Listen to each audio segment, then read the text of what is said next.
somewhere in time. Tonight featuring Coast to Coast AM from February 13th, 1993. Good morning, everybody. Welcome back. James S. Templar is my guest. He's president of the International Guild of Occult Sciences, College, and Research Society. And we're into some pretty strange stuff. We're talking about magic. He says it's real. Witchcraft is real. UFOs are real. Abductions are real. And there's a lot more. And I'm going to open lines this hour. Mr. Templar will take questions about anything in the world of the occult. This is going to be something. Again, I serve up the warning that if you are frightened by this kind of material or unduly disturbed by it, turn your radio off. In other words, don't listen. Now, we'll get back to it and into the phone lines in just a moment.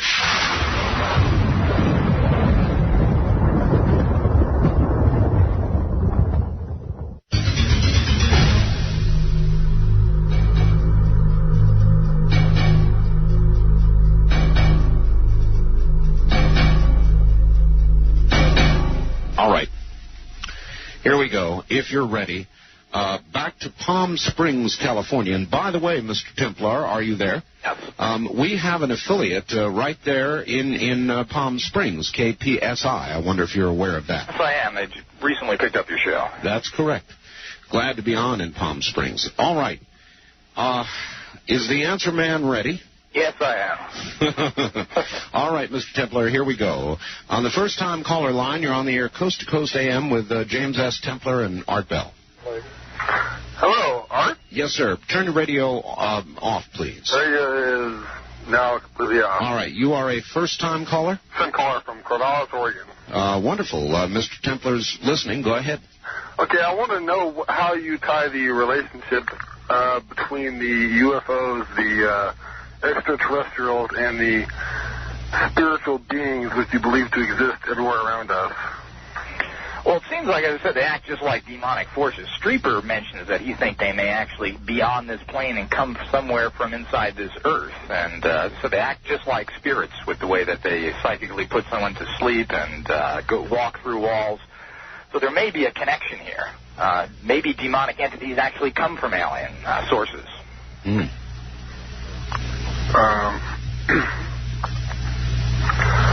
Okay. Okay. Does that answer your question? Not really, because I just don't imagine alien sources as being demonic. All right. I suppose then I would require of you an attempt, at least, to answer why. In other words, why is it not as possible they are as not? Because I believe there's a boundary between the real world and the spiritual world, and I think that if extraterrestrials exist, they exist in the real world, and the spiritual world, they can have what they want, and that's where you go when you're not around here anymore. Well, there's good and bad of these, of course, so we're not really sure of any of this. The research has to be done. But, we can write that on your tombstone when these negative aliens attacked this planet, that you didn't think they were real, but there's some very bad things going on here, and, of course, nothing can be totally explained as of this point. All right. Thank you. Thank you, caller, and good morning. Write that on your tombstone after they attack? That is what you said, right? Yeah, I think so. You believe the attack, alien attack, is coming on this planet? We believe so. In the next 10 years, something's going to happen. Well, something is not the same as they're going to attack us or take us over, or something like that. Well, the government has a lot of different, very high-tech weapons to handle these. So there could be either mass destructions or some sort of armistice. But there's going to be communication, and there's going to be some bloodletting. If it came to war, Mr. Templar, would we win? I really don't know. We have some amazing weapons that we don't know about. I guess we better have. All right. Wildcard line 3, you're on the air. Coast to Coast AM with Art Bell and James Templar. Good morning. Good morning. Where are you calling from, sir? Albuquerque. Albuquerque, New Mexico, okay. I was wondering if this argon generator is being suppressed by the United States government. I understand the inventor, Mr. Reich, R-E-I-C-H, was held in prison 12 years. That's that is correct. Of course, anything to do with medical mafia out there, and you try and heal anybody, alternate methods, and that's what he was using using this energy to heal people, and they put him in jail as a quack, and he was persecuted because of this. And while his books have still survived and are readily available, generally these devices are not used by anyone anymore except for as experimental. I'm a layman, and the only thing I know about argon is it's a gas in physics. Well, actually, it's an energy, and it's Earth energies, and there's ways of. It's very simply. His devices are very simple. They're just steel. In between a fabric, and you put these different layers of steel together, and it kind of holds this energy in, and so forth. Why would the government suppress it? Well, they suppress anything that upsets the normal. And, very good. Thank you. All right. Thank you very much for the call, Albuquerque. Why? In other words, if there is, for example, a magical machine. Or not so magical machine that will heal somebody of some disease the government otherwise can't deal with, why would they suppress it, Mr. Well, there are cures right now for all the diseases that are on this planet. And they've been doing none of this stuff is overly new, and it's suppressed because there's very little money. And the people that have the power don't want to give money, if there is money to be made from someone else that has an alternative philosophy or a technique. Mm-hmm. It's like people don't want to convert from the oil cartels into solar energies and so forth. Because the old carburetor, we bought it up and put it on the shelf theory, right? Basically, this has been true. People are either paid off or they're killed. Mm-hmm. Good morning, line 1. You're on the air, Coast to Coast AM with Art Ball and James Templar. First of all, let me say good evening to your guest. I do have a problem. I'd have to say I disagree with about 50% of the things that you say. What fascinates me, though, is you believe that people have a set purpose in life. I'm fascinated that because if you look at U.S. history, it's fascinating that great people come at key times, such as Abraham Lincoln during the Civil War, great leaders we had during the put the Constitution together, Franklin Roosevelt. Do you believe that there are people... Excuse me, sir. That would be great people of both political persuasions. Mr. Templar, that is a fact, though. It gets into the whole question of destiny and so forth, and there are people that have specific destinies. Now, not everyone has a destiny, but there are specific individuals that do have destiny. There is a fate, and they are going to do that fate regardless. Are you saying that people do not have a set time to live and to die, that is not a set point? No, it isn't. But there are people, some people have a destiny. As I said, some people may have this set time and that they come for a specific purpose. They have a specific purpose on this earth, and they are in pretty much their life, while there are many stops in between, has a certain outcome that will happen. But not everyone. Well, what you're saying, though, is that if it worked out that way, where you had, if you set it for some people and didn't set it for everyone, you'd basically have loose cannons.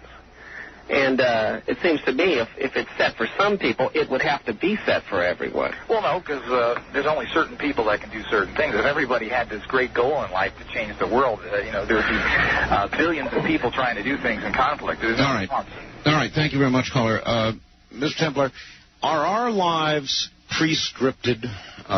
Do we have free will, or do we just think we have free will? In other words, are we following some grand plan, and it's going to happen? It's just we don't know what's going to happen, so we think we've got free will, but we're really following some grand plan? Again, it's dependent upon the individual. Some people are just flow in the wind and are taken by whatever comes along. Other ones are very much directed, and you're going to end up doing what you are directed to, whether you like it or not. So, again, it's very individualistic. People have certain goals in life that they have to fulfill for certain reasons. That's really something to consider. All right, very good. Wildcard line 3, you're on the air, Coast to Coast AM with James Templar. Okay. Yes, turn your radio off, please. Okay. Off, sir. Hello? Hello? Yes, where are you calling from? Seattle. Seattle, Washington. Okay, go ahead. Yeah, did you ever, you familiar with the book by James Monroe, Out of the Body Journeys? I've heard of it, but you're talking astral travel in general is what you're talking about. Mm-hmm. Well, I just wanted to make an observation that he had several experiences of premonitions of the future and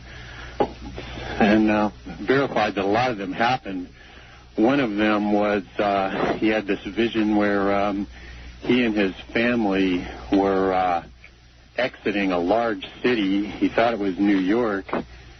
And it was like a major exodus, a whole bunch of people.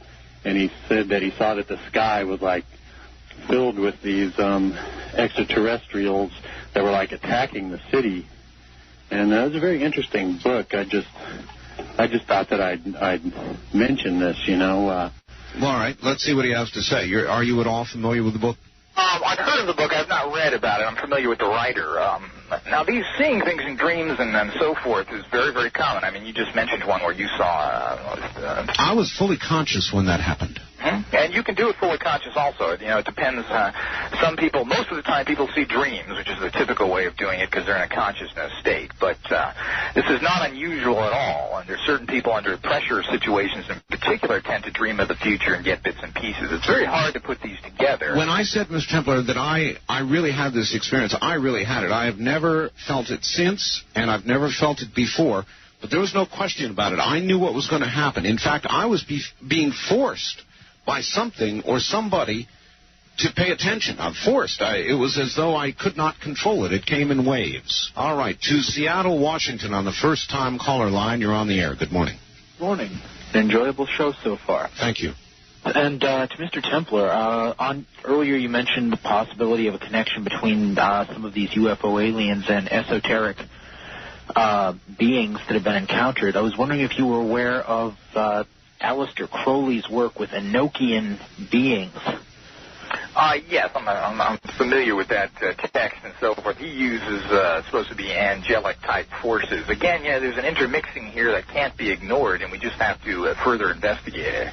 Yes, well, Crowley once drew a picture of one of these Enochian beings that he summoned, and the picture looks just like the cover of Whitley Strieber's book, Communion. I've got to bust in here, if you don't mind, for the audience. What in the world are these beings, please? You've got to recall we all don't understand what you're talking about. Well, Enochian beings are a class of angelic being which could theoretically be contacted by using certain magical rituals in a magical language that was discovered by John Dee, an Elizabethan magician. Do you mean angels?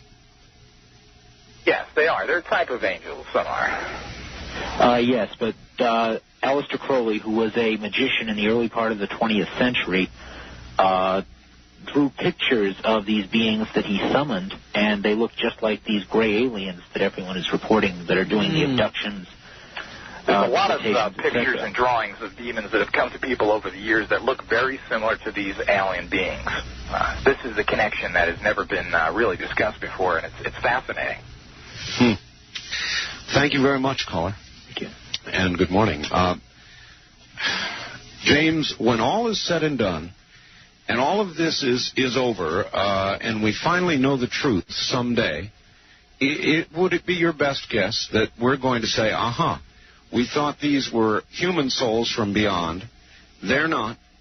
It's aliens. Or do you think we will finally discount the alien aspect of it and say, what a foolish thought, we're the only ones here, and in fact, this is all manifestations of human souls? I tend to think that these are forces from outside of this planet. You do? And that's after having investigated quite some number of these things, I take it. Yes. It tends to seem like if these entities are here, that they did not originate from this plane. In dealing with everything that you've dealt with, Mr. Templar, what would you say would be the moment that most frightened you? Well, when you come face to face with a demonic entity, this is very scary. You're not equipped in any of your life to how to really deal with these. I mean, you have old texts and techniques that have been told to you, but you really don't know if these are going to work and they're going to literally rip you apart.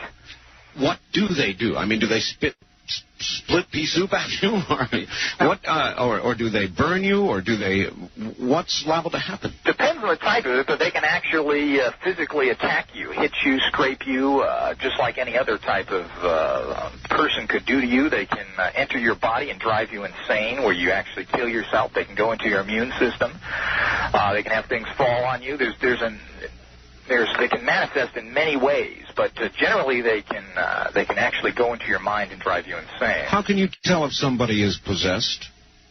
Well, there are some characteristics that are very similar. The problem is that it's very difficult to know if someone's just mentally unstable or for some demonic reason. All right, tell me, what percentage of the people in mental hospitals you think are actually possessed? People have this exorcist vision of this, so you must understand there are degrees of this. But I would say that 90% of the people in there have some sort of negative energies or entities within them. And that's because if you indulge in drugs, alcohol, promiscuous sex, and so forth, you tend to draw in negative energies, and these pierce you to certain degrees and enter your consciousness, and they can rule you or not.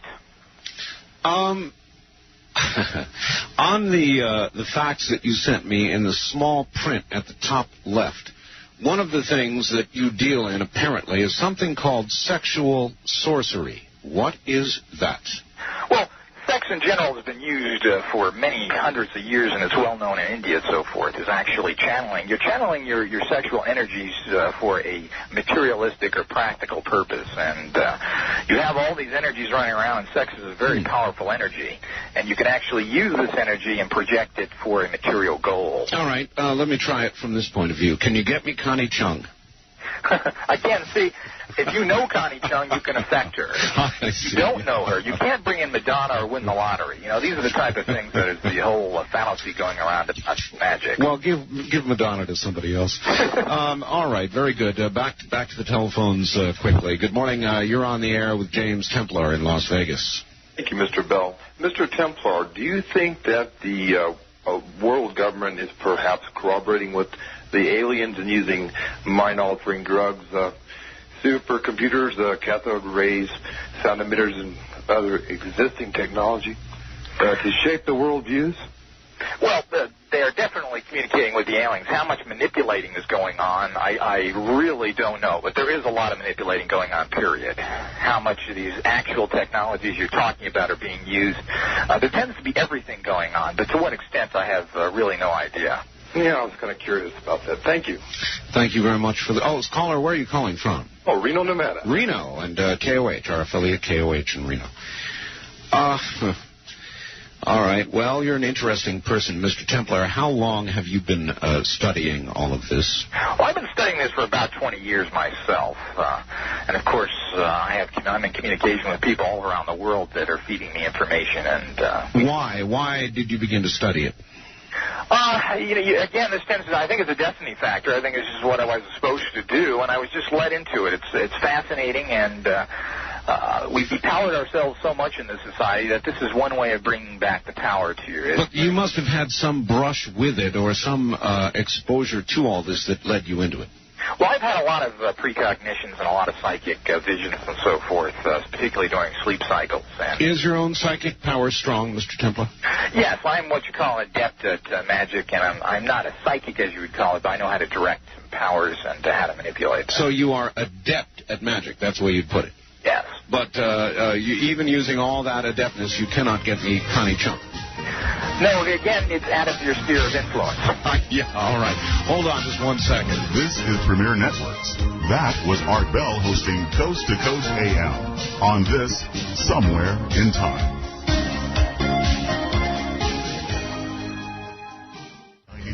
Well, good morning from the great American Southwest, and I've got a brief story that I want to tell all of you, and this is a true story, and I want to tell Mr. Templar at the same moment. Mr. Templar, are you there? Yes, I am. All right, brief story. This is a true story. There is a person who called one of our network executives the other day, deadly serious, literate, not a nutcase, said, I have been listening to Art Bell for the last 7 years. The man doing that radio show right now is not Art Bell. And he was very, very serious, according to this network exec. And the executive asked, well, Is it that his opinions have changed? And he said, well, no. Well, has his voice changed? Well, no. So in every way that he was able to ask, he'd never seen a picture of me, so he couldn't do anything with that, but he was convinced, certain, absolutely certain that it was not and is not me. Well, maybe the aliens have made a clone of you, Art, and they're standing in for you. But, this is the kind of nonsense, obvious, that is perpetrated out there. Now, these are just silly, and this is the kind of debunking we like to do also. Of those things that you have investigated, claims of ghosts, witchcraft, sorcery, magic, people who have claimed to have psychic powers and so forth, what percentage over all these years have you found to be a bunch of absolute baloney?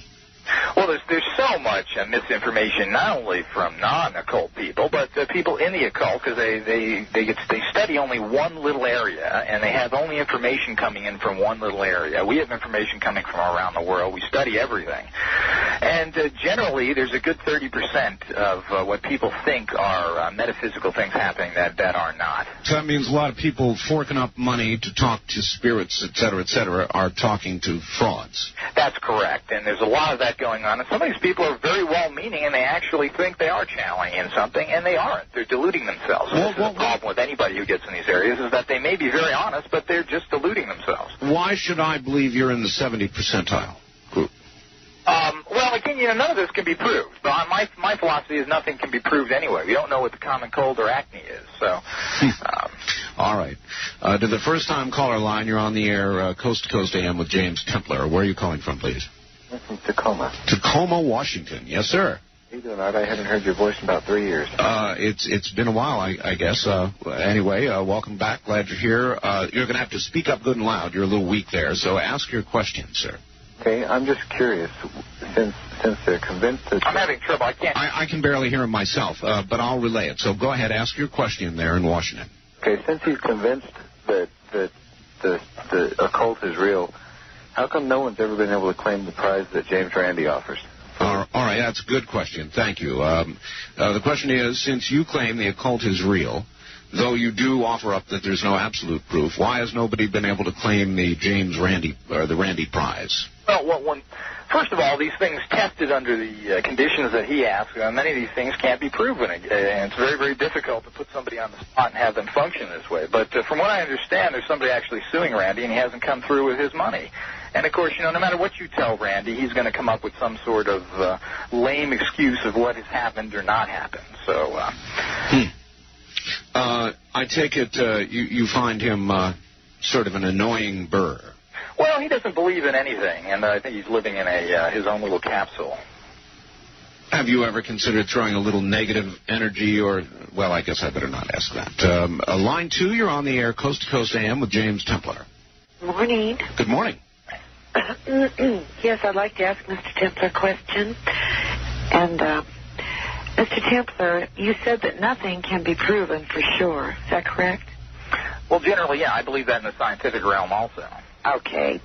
Then what makes you so sure that these spirits that are still lingering here are lingering here because they died violent deaths or they weren't ready to die? Well, again, most of these spirits will tell you that, and you can do... Oh, did they tell you that? Yes. You can do research of what happened. You can get physical appearances of people that actually lived in those houses and research back, and there are communicative levels that you actually communicate with them. Oh, I see. You can just ask them these questions and they answer them, huh? Okay, and these angels you call on, that you're able to call on, they're not heavenly angels, are they? Well, there's good and bad energies. I'm not sure what you mean by heavenly. Yeah, a lot of people in magic and the witchcraft in general do use Christian entities. Okay, well, the Bible says different. The Bible says different, and it sounds to me like you believe in the New Age movement with the channeling, the imagery, the aura. That is New Age language. Well, these things, the aura is in the Bible, all these things in the Bible, which basically has been taken from all pagan sources. The Bible has no credibility whatsoever. I mean, if you've done any research into that text, you'll find out that it's been taken from the Egyptians and from the pagans. There were 6 deities born on December 25th. Did you know that, including Buddha? I beg your pardon? Do you know that there are 6 God forms that are born on December 26th? Well, see, that's why we celebrate Jesus' birthday on that. We wanted to knock out the pagan holidays, and that's what we did. Well, I mean, then you Christians should, because you've stolen every single pagan holiday that there is and named it for yourself, including building your temples on pagan ground. God said to conquer and occupy, and that's what we're doing. So we conquered their holidays, and we're occupying them. Yes, you're very peaceful, loving people. Yes, we are. Yeah, I noticed that. But you certainly aren't anywhere near a Christian. You are definitely from the other side. Well, that's your opinion. Why don't you go out and kill some more pagans and show what you Christians have done over the last 2,000 years of the occupation? Well, you know what, Mr. Templar? There's been more murder in the name of atheism in the last 50 years. That's nonsense.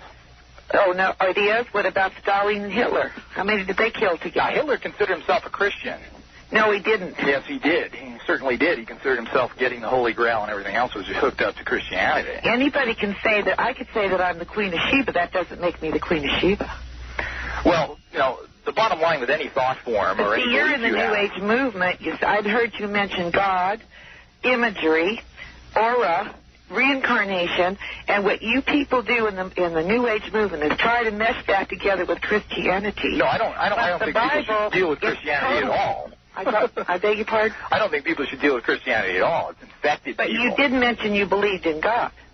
I believe in a God form, yes. A God form. See, okay, then, but you do try to... Actually, ma'am, I believe I asked him earlier if he believed in a creator, and he said yes.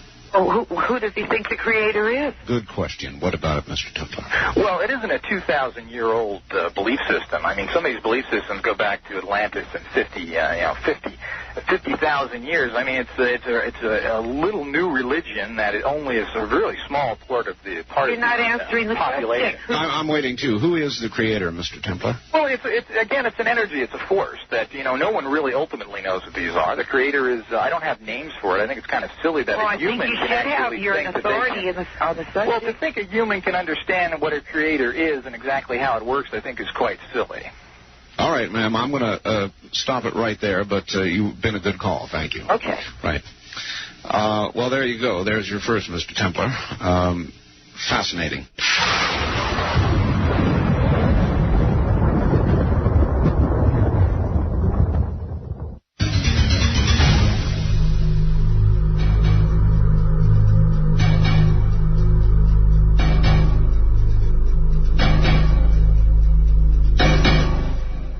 Are you there? Yes, I am. Okay, back to it. Good morning. You're on the air, Coast to Coast AM with James Templar in Las Vegas. Where are you calling from, please? I'm calling from Seattle. Seattle. Hi. Again, KVI. Big time this morning. All right, sir, go ahead. Yeah, am I the only person in the world that thinks the crop circles are nothing but hoaxes? Crop circles, good question. Well, again, they tried to, I'm sure government-sponsored, they came up with 2 drunken guys of a pub in England and had them make a little crop circle. But, I mean, there's hundreds of circles that pop up overnight. There's no way anybody could do it unless there was an army out there. And if there was an army out there, then there would be all sorts of signs of it. So these things are very mysterious. Okay, what about the mutilations, like the cows and stuff? Again, these are very mysterious. They're perfect cuts, things that can't be done very easily. And it definitely seems like there's no tracks around it, and they're very mysterious again. Would you say it was either the occult or some aliens, and what possible use could the aliens have for mutilating animals? Well, again, they're using this this genetic material, and they seem to have some initial experimentations with it. Is the only thing we can come up with. There's no occultist doing this for any particular reason to use body, animal organs and so forth. I think that's all a bunch of silliness. What's exactly happening? Again, these things are just we have pointers. All right, sir. Thank you very much for the call, Seattle. Mr. Templar, even here in Las Vegas, I am sorry to have to say, up on the side of a mountain here,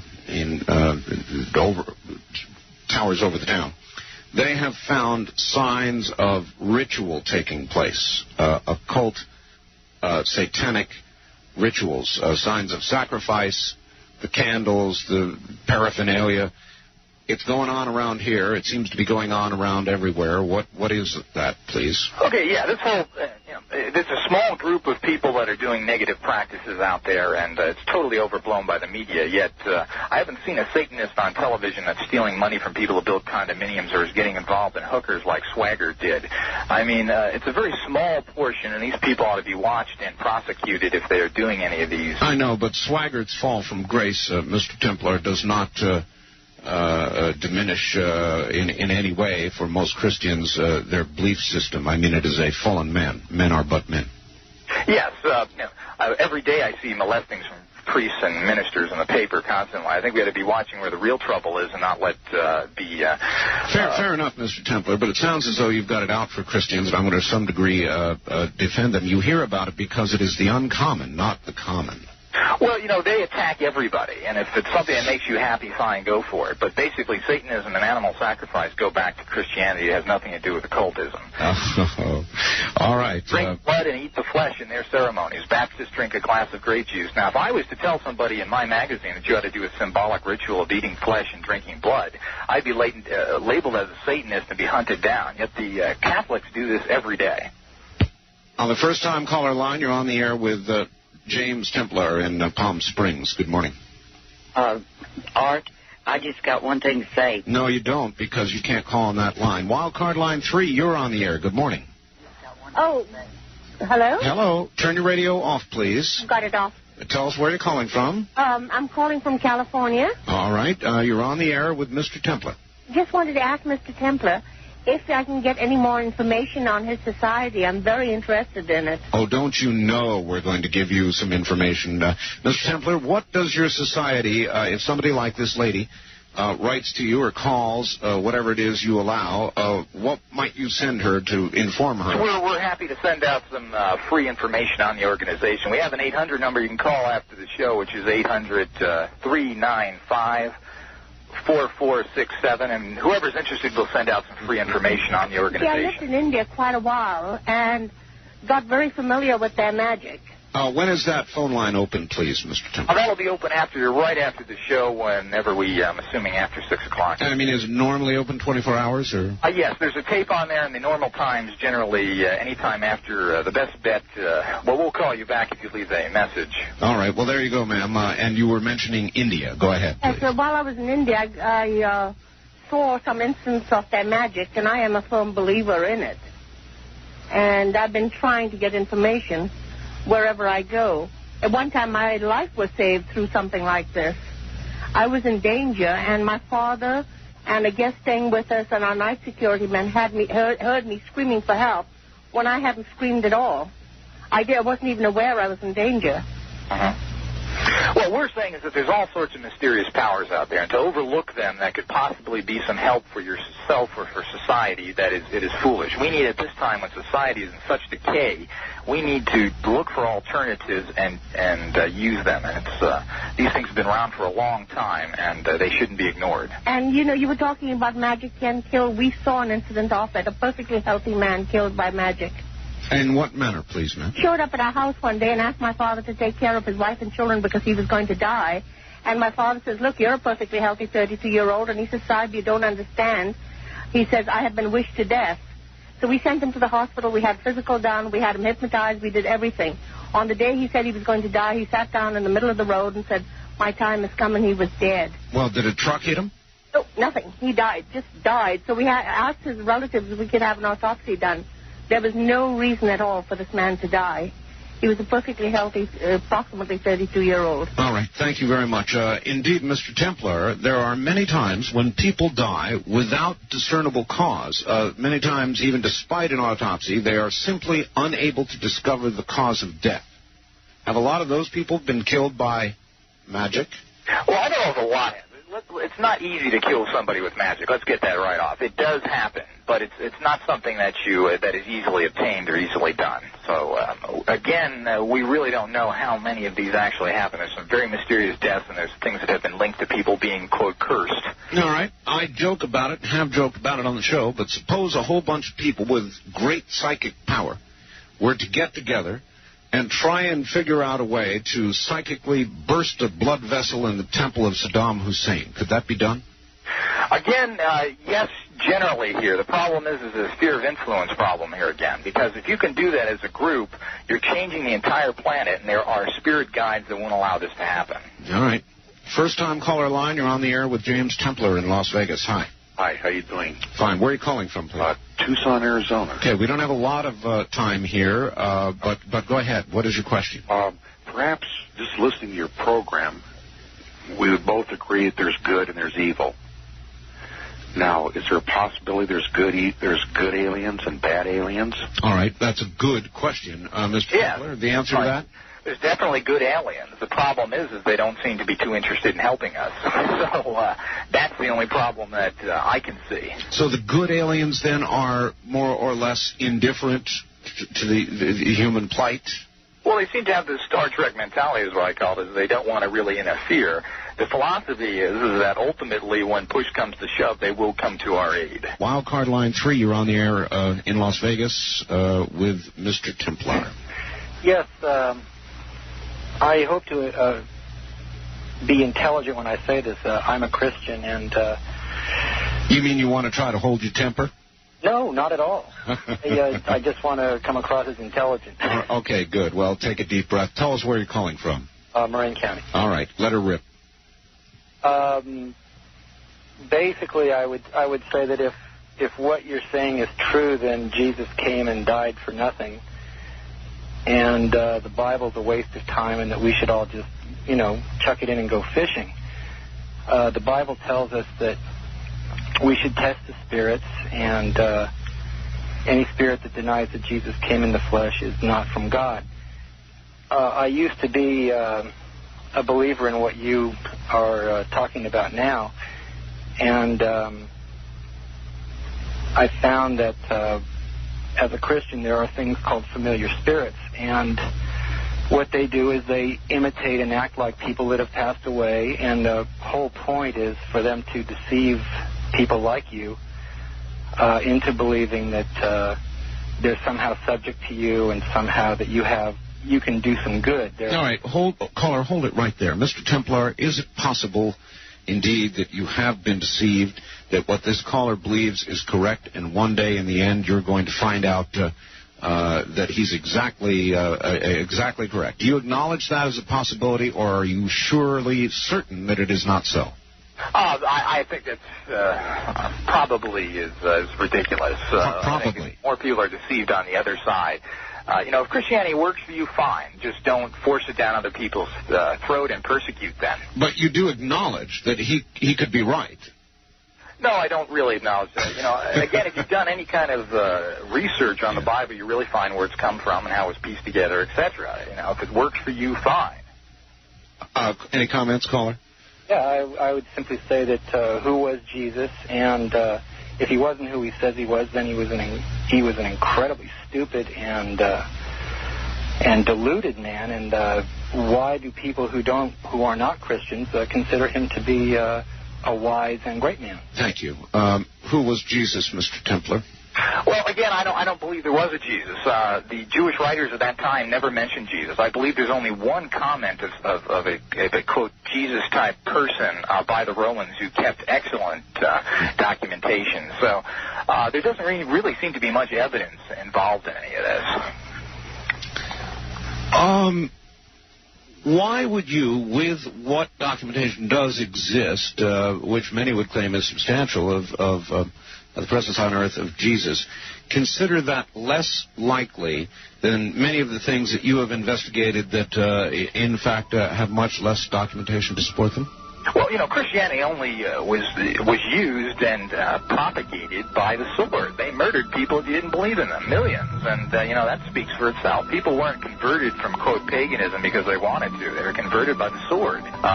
Mr. Templar, I'll tell you what, I want to talk a little bit about witchcraft. The trip back in time continues with Art Bell hosting Coast to Coast AM. More Somewhere in Time coming up. We are in the nighttime, and this is an appropriate subject for the nighttime.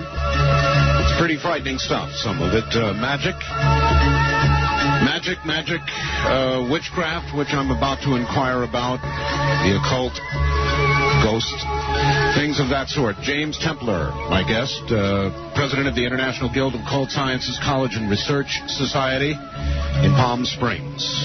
Hope you're buckled in. And we'll get back to him in just a moment.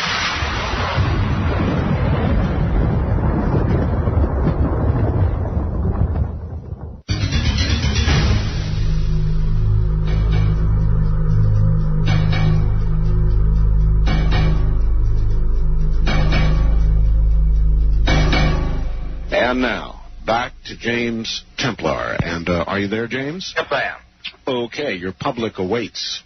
Some of them with little knives and guns. Yes,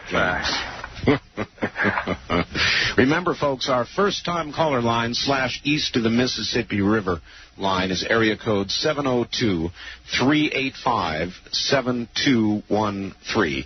And good morning on that line. You're on the air. I am? Yes, you are. Where are you calling from?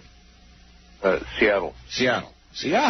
All right. Well, you're on the air with Mr. Templar. Go ahead. Just kind of caught me by surprise when I got on so fast. Well, you have to imagine, sir, when you dial, you might get on. Okay. Well, I just wanted to know his view on Carlos Castaneda's books. I think he's an excellent writer, and he gives you an excellent insight into the magical tradition of Mexico, and I believe the ancient Aztecs. He gets into some of that. They are fascinating books, and it gives you a whole insight into that's really shamanism. Mm-hmm. All right, caller. Thank you. Thank you. You got in quickly because that's our first-time caller line, and you can only call it one time, and then, of course, you've got to shift over and become a second-time caller and go in the mix. But when you call that line, folks, you can get on rather quickly sometimes. Area code 702-385-7213. Let it ring until we answer. Wildcard line 3, you're on the air in Las Vegas. Good morning. Oh, hello, Mr. Art Bell. Hi there. This is from Barstow, California. Barstow, all right. The Barstow Triangle, yes, indeed. Yes, I was just interested in about dreams, if Mr. Templar, has, I know he has some kind of understanding with these dreams. I'm just curious to know, because I had a few dreams, especially he mentioned about this book about the man, there's something going on, the mass exodus in New York City. And I had a dream like that a few months ago that I was driving over the Verrazano Bridge, and I discovered this crazy. While I was going in, there was millions of people coming out, and I didn't know what the heck was going on. And this brings back the memory, I said, that's weird, And then I had another dream one time before this earthquake in 7.6 we had here, and about 3 weeks before that, I dreamt that there was a big earthquake here. I looked out the window, and I seen everything crumbling down, and my house wasn't going down. It was really weird. It was a dream. And then this actually happened, but thank God there was no damage here, So I was just curious to know if there's any kind of connection with dreams. All right, I have a question for you, caller, just before he answers. If you were to dream tomorrow that there was a gigantic earthquake, and you saw yourself being killed, what would you do? What would I do? After having had your first experience, what would you do? Take precautions, I don't know. Well, I said now you saw yourself being killed. Would you wake up quickly and leave the state, get the hell out of the area? Would you actually, in other words, what I'm trying to find out is, would you act now, having seen it happen once, would you act on your dream? I probably would, but my problem is I'm confined here because I got an elderly mother, and I'm stuck, So I'm in a situation where I can't move. I wasn't being killed, actually. It was just No, I understand that. I was pushing it to the limit to see if you would act on what you believe to have happened to you. Thank you very much. Mr. Templar, comments? Yes, dreams are very deceptive. You have to do it like any other discipline, and that means you have to write down, see if they happen in your life, and follow it through. Most dreams are minds releasing, and it's a tension thing and so forth. There's not much credit you can give to dreams unless you're actually following them, seeing if things happen in your life. Well, without something flashing at the top of the dream saying, real dream, real dream. Right. How's one to discern the difference? I guess just practice? You can't discern the difference. The idea is there are techniques. We have a lot of different courses on all sorts of different things that you can tell yourself. You have to have a pen and pencil by your bed and tell yourself subconsciously when you're going to sleep that you're going to remember your dream. And as soon as you have it, and if you wake up, you should write it down, make a whole little book out of it, and see exactly if it's just your mind or there actually is something coming through. When I was a kid, I was convinced when my dad would turn the light off that there were, of course, like other kids, monsters in the closet, monsters under my bed, and you're telling me in a way there are monsters. Well, not really. What I'm saying is that you have to learn how to discern what is real and not, and that comes from training and from learning. There's a lot of popular literature out about monsters, evil creatures, genetic mutants, things from other planets that chew up, defile human beings, cut them up, rip them to shreds, that sort of thing. Do you think such a beast exists? Well, there's demonic forces, and some very rarely do they come through and they actually physically hurt people. But, I mean, these are very rare instances. It does happen, though? It does on rare instances that there are actual physical ramifications. All right. Good morning. First-time caller line. You're on the air in Las Vegas with James Templar. Yes, I had a question for him. All right. Where are you calling from? Seattle. Seattle. Another right. KVI. All right. Actually, I was wondering if these aliens are watching, how does Mr. Templar think that they will announce themselves to the quote-unquote human race? Oh, that's a good question. Yes, Mr. Templar, indeed. Thank you, caller. What form do you expect eventual contact, say, within 10 years to take? Well, I mean, they're in contact with the government already to a large extent.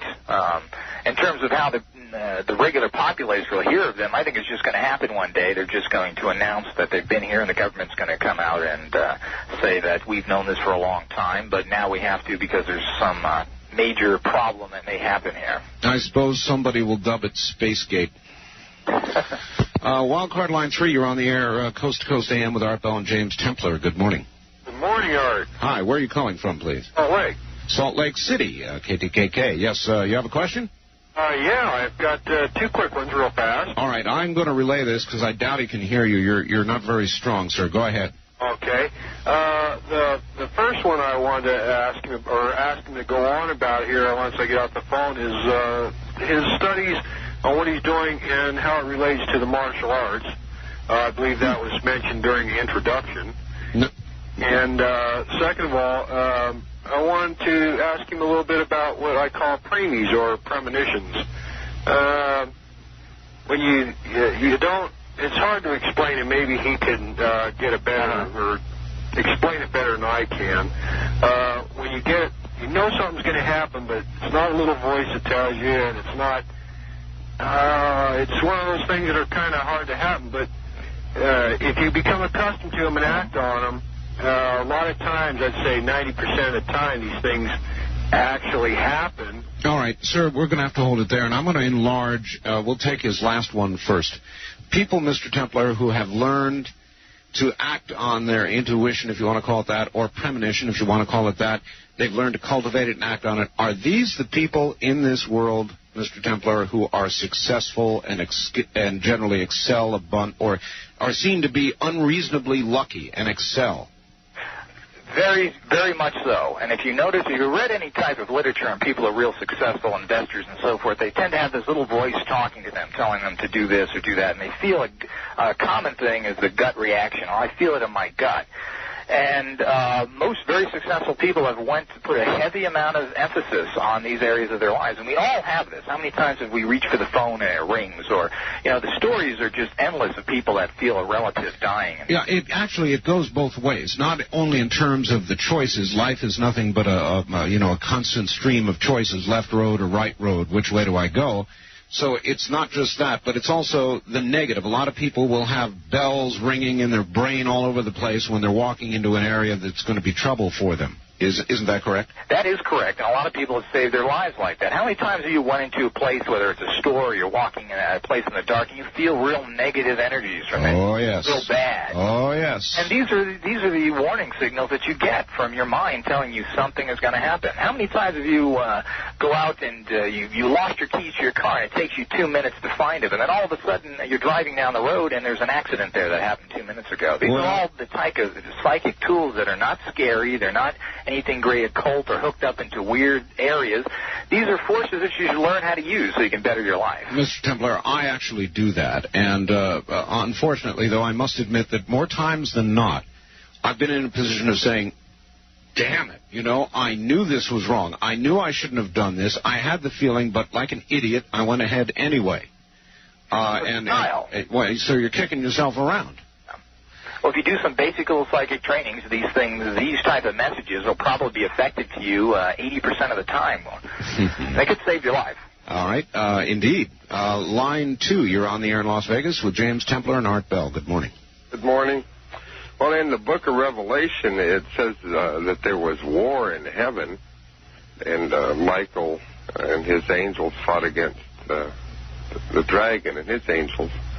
And it also says later in that... All right, so what is your point from that? What are you trying to suggest? In Revelation chapter 12, it declares that the planet Earth is being invaded by the devil himself and the demon spirit. So those are the bad aliens. All right, thank you. Is that something, Mr. Templar, that you would regard as valid in the Bible?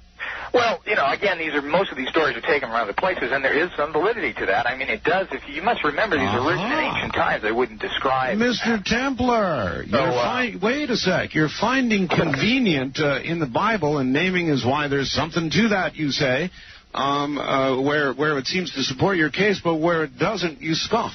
Well, no, those stories are all through paganism. I mean, the Nordic tradition of Ragnarok goes into all that, and it very much looks like an alien attack, and all these things have generally been taken from these sources. Well, okay, but again, I accuse thee of finding convenient the passages that agree, and you get my drift? Yeah, I understand exactly what you're saying. It's a very human thing to do, Mr. Templar. If the Bible works for you, great. As I said, I'm not on a tirade against Christianity. Well, I know there are going to be some that have heard it that way, and so on their behalf, I thought I'd get you. All right, to the telephones again, then. On the first-time caller line, you're on the air. Good morning. Good morning. Where are you calling from, please? I'm calling from Oregon. Oregon, all right.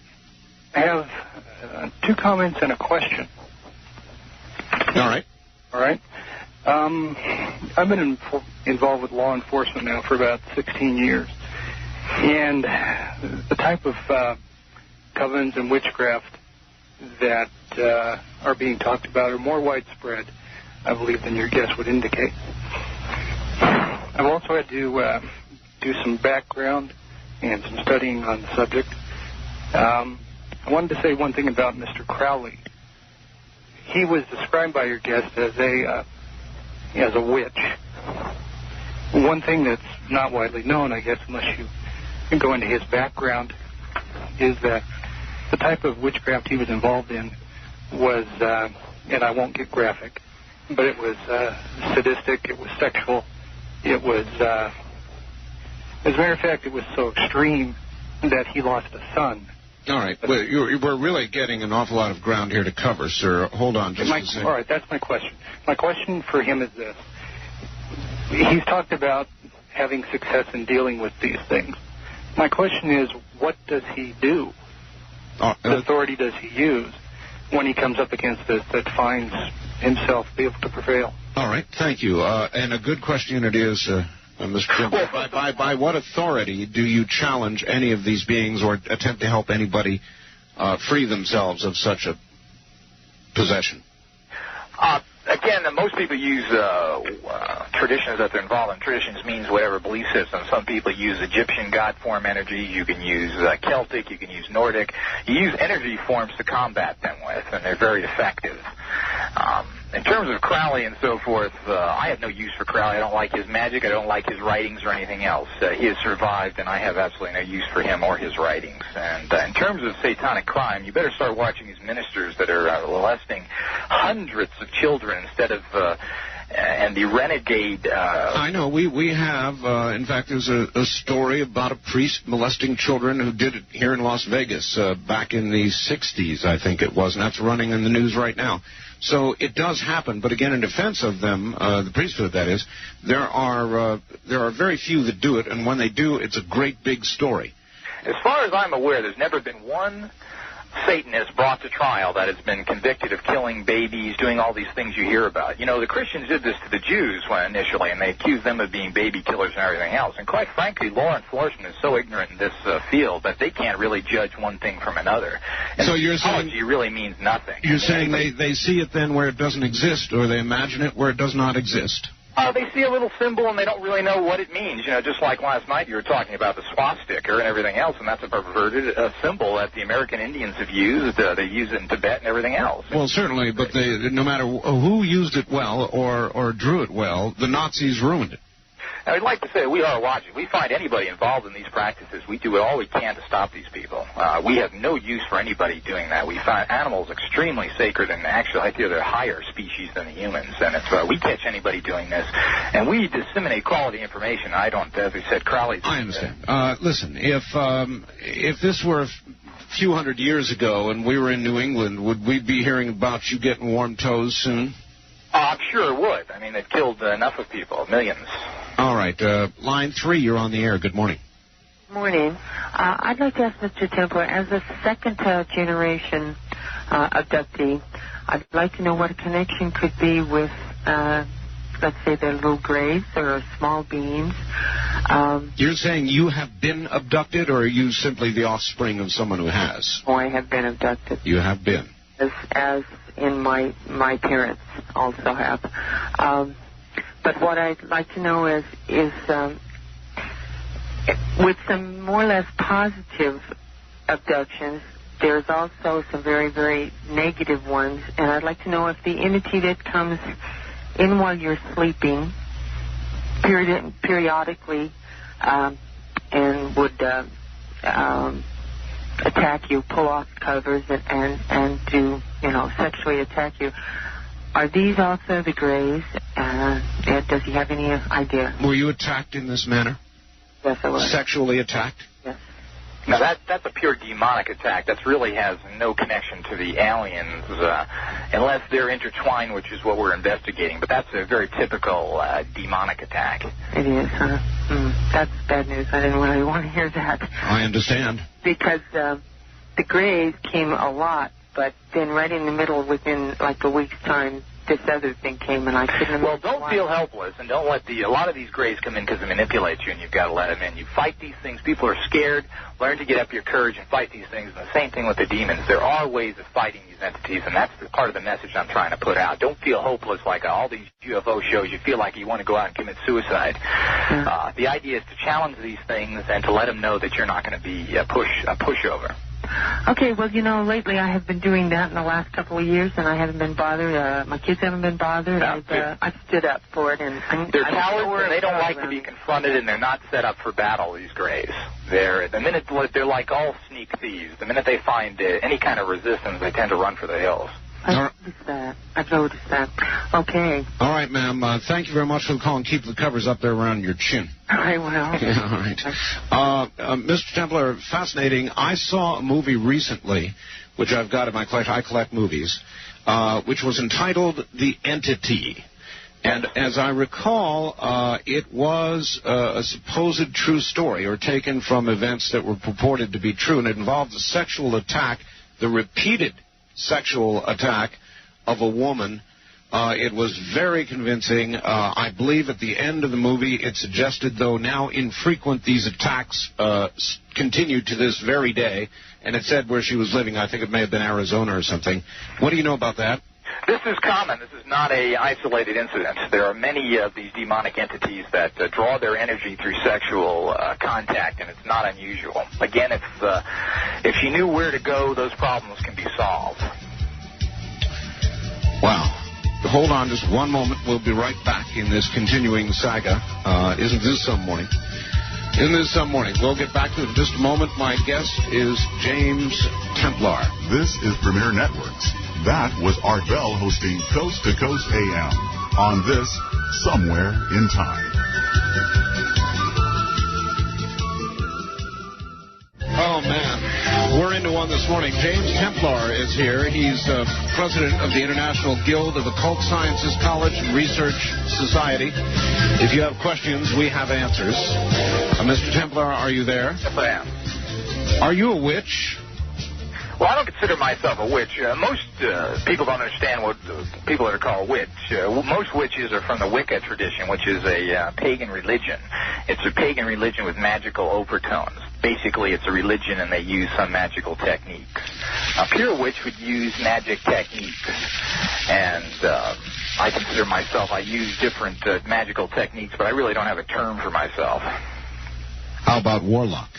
Well, a warlock is a negative term. It generally means a liar or deceiver. It's one of those words that they perverted like sorcery to mean different things. Sorcery, if you look it up in Webster's, means calling up demons. All it is a French word that means spell. You know. All right, here we go again. First-time caller line. You're on the air with James Templar and Art Bell in Las Vegas. Good morning. Yes, good morning. This is Patty O'Neill calling from Ogden, Utah. Yes, hi, Patty. Hi, I just want to make a comment. I have to agree with Mr. Templar. I am not a Christian. I went to Egypt. I was married in Egypt. And I think you have to look at the fact that it has to do with cultural chauvinism. And it has to do with European and Anglo people forcing their particular philosophy on people of color all over the world. And that's the comment that I want to make. And that Americans need to do much more reading in terms of history of their country and other people's country, and also in terms of religion. Anytime a person is not a Christian, they're considered somebody who's involved in satanic worship. And these religions have been in existence many thousands of years before Christianity. Do you believe in magic, ma'am? Yes, I believe that it's possible, and I believe that there's good and that there is evil. But I believe that there's good and evil in the human heart. And I believe that racism and sexism and class elitism are things that we need to deal with if we're going to deal with anything. Not to say that other things do not exist. All right, very good. Thank you. What about that, Mr. Templar? Racism, sexism, those sorts of things sourced in the human being, influenced by what? No, I think that she summed it up perfectly. I mean, that's exactly pretty much how we feel. And, you know, if it works for you and you're involved in it, go right ahead. But we have more pressing problems than to worry about those things. We need to find alternatives to change this world before we just... Well, you're right. The world is a mess. Lots of weapons, despite the disarmament talk and all the rest of it. Mr. Templar, could magic, could sorcery, could witchcraft, could all of these things, if properly taken up by enough, save the world? Yes, and that's pretty much our message. Our message is to do something. The regular sciences and everything we've used as of this point, 2,000 years of Christianity, have brought us to the mess we are in right now. We need to look at alternatives and combine the best of everything into something to save this planet. We're more diseased than we have ever been. Our food chain is dying. The planet is dying. So we better do something and do it now. Are you an ecologist? Yes, I am. Very strong. Very strong. All right. On the first-time caller line, you're on the air Coast to Coast AM with James Templar. Good morning. Hi, how are you doing? Fine, sir. Where are you calling from? Las Vegas. All right, go ahead. I'm also a Christian, and I have a question for Mr. Templar. I think he's wrong on his facts about the Christians and the Christians didn't do the persecuting. The pagans did, and what happened is in 300 A.D., King Constantine, who was a Roman citizen, merged with the Christians, and he made like a pact with Christianity. And in doing this, the persecution that was done by him trying to convert the other Christians into this new belief or this new conversion that he had in 300 A.D. That's what was going on there. And so actually it was the pagans. Well, I mean, you can get into history ad infinitum here, and it's a long discussion. But right now we have a religious war going on in Yugoslavia, and it's the Christians that are massacring the Muslims. They estimate there's 50,000 women being raped. This is what Christianity is doing. Now, if you can't say that this is untrue. That's a religious war. Well, you better talk to the Muslims to find out who was butchered and how many so-called witchcraft. Okay, but see, you're wrong on your facts, though, as far as the what the Christians are doing, because we weren't doing the persecuting. What are you doing in Yugoslavia right now? What is ethnic cleansing? Okay, as far as that goes, I cannot comment on that because that's a typical Christian. All right, well, thank you. That he kind of tripped himself up there a bit. It is true that in the name of religion or religious differences, there are wars that go on all over the world, Ms. Templar, not just initiated or prosecuted by Christians, but by many faiths, right? Well, this is true, of course. As I said, everyone's guilty, and paganism was not the perfect religion either. And I don't want to say that. I'm just saying that we need to get onto something that works, and if whatever works for you, that doesn't hurt other people. All right, line one. You're on the air in Las Vegas with James Templar and Art Bell. Hi. All right. Good morning, Mr. Templar. I'd like to get to some of the scientific things you were discussing in the first hour. You mentioned the helmets for protecting against, I assume, telepathic type impulses from the... No, against abductions, he said. Aliens. Right, yeah. And the orgone guns and interfering with the UFOs. All right, what is your exact question, actually? Helm right and so on. Right. Well, the thing I'm getting to is that much of what you said in that first hour is verified or confirmed in a book called The Montauk Project by Preston B. Nichols, and I wondered if you're familiar with his work. I'm not familiar with that book, no. Well, it's interesting because it says, covers just about everything you were saying, and in addition, you might want to check it out. It has, because you mentioned something really major problem in the universe as a whole right now, that it was kind of unstable, and indicates in there that there is a rift in the space-time continuum between 1943 and 1983, which was a result of the Philadelphia experiment at the 43 end. All right, well, he's covering an awful lot of territory there, Mr. Templar. As a rift during those years in the space-time continuum produced by whatever? Well, there's a lot of things that have happened. Again, it's really hard to document that those actual experiments did anything. There's a lot of different experiments going on, and there's a lot of manifestations that are going on now that are in such great quantities that something has happened between the spirit world and this regular world and the alien. Everything's coming together as a head here. But there are devices that have been used for many, many years, that radionics-type devices and these so forth, that have been proven to have all sorts of different effects. And there's nothing, it's science, there's nothing great occultness about it. Mm-hmm. Will science and the occult ever absolutely meet, in the sense that science will be able to verify what so many say about the occult?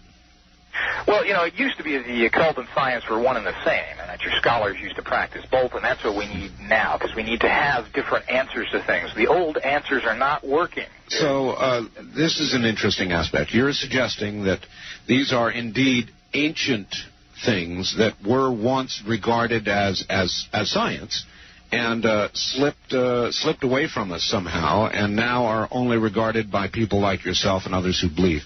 This is very true, and if you read about it, most practicing, quote, magicians or witches or whatever you want to call them were involved in all this science. The healing of herbs and all these other things that have been proven to be effective were all mastered by these and then later lost.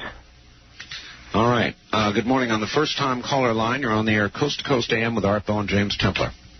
So I'd like to know Mr. Templar's thoughts on the axis shift.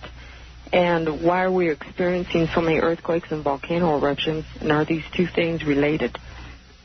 Well, I'm not sure. Again, these are theories that some people put a lot of credence in this axis shift. I'm not really sure what's going on. I tend not to believe that. All these, we're getting very strange weather, and we're getting very strange earthquakes, as you mentioned, and volcanoes in places that have never even had activity before. And again, whether this is a natural evolving of the planet or there has to be some alien influences that are playing with these things to see what actually they can do is still unknown. Okay, thank you. Ma'am, where are you calling from? Las Vegas. Las Vegas, here in town, and a first-time caller at that. All right, wildcard line 3, you're on the air, Coast to Coast AM with Art Bell and James Templar. Where are you calling from, please? Yeah, this is Shane from Bakersfield. Yes, Shane, you have a question? Yeah, I got a couple, Art. Have you ever heard of a guy named the Amazing Randy? Yes, we talked about him earlier, sir. What's that? We talked about him earlier, sir. So, have you talked with him? You mean the unamazing Randy? Yeah.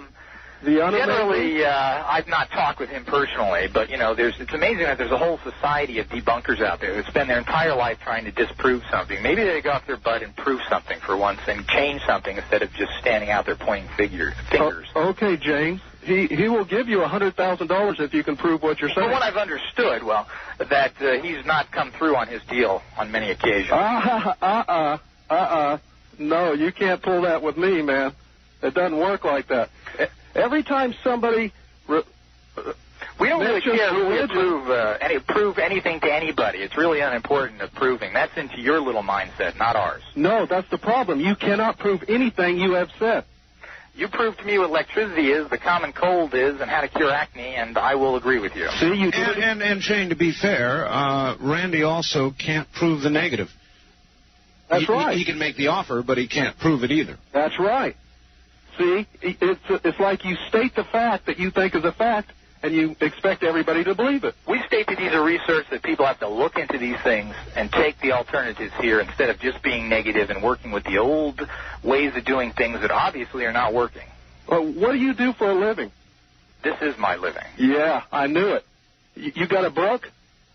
We sell all sorts of things. We're a non-profit organization, and we have no gripes about any of that. Our profits go into doing our further research and teaching. And we have all sorts of items. We sell books and authors and everything else. We have no gripes about that. Are you a communist? You don't believe in the system? Is that right? You're non-profit, but you do this for a living? Of course. How could that be? The United Way, who paid its $400,000, I believe. Yeah, people who are administrators of non-profit organizations are allowed to have salaries. That's legitimate. Yeah, I know that, Art. Okay, thank you very much for the call. Sensed a little tension there, Mr. Templar. A lot of people, once they find out that you earn your living in some way, then, of course, immediately ascribe a motive. When did you decide to get this organization going and, indeed, be able to make your living with what you're doing? Well, the organization has been around for a long time. I took it over approximately 10 or so years ago. But the idea is that we're here to give out quality information and try and evolve the planet a little and open up some minds. And all right. First-time caller line. You're on the air in Las Vegas with Art Bell and James Templar. Good morning. Where are you calling from, please? Good morning. Bremerton, Washington. All right. You're on the air.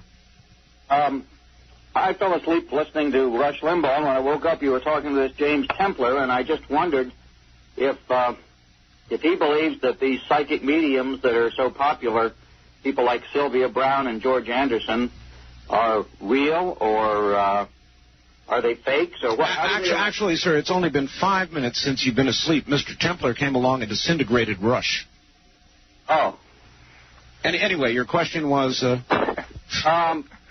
Psychic mediums like Sylvia Brown and George Anderson, they're in a lot of books and on television and so forth.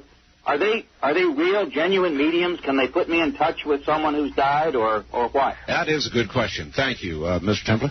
Each person has to be investigated to see if they're... I haven't investigated those two people in particular. I don't have too much use for channels because you really don't know what you're bringing in or not. They just open themselves up and take anything into it. And I've never seen really any concrete information coming from any of these people. I frankly am suspicious of channels, period. Yeah, I mean, they feed you the same old mumbo-jumbo that's been written for the last, hundreds of years on spiritual belief systems. I don't really... every time you ask them for, this or that, they can never come up with it. Nevertheless, to return to his question in a way, is it possible to contact loved ones that have died?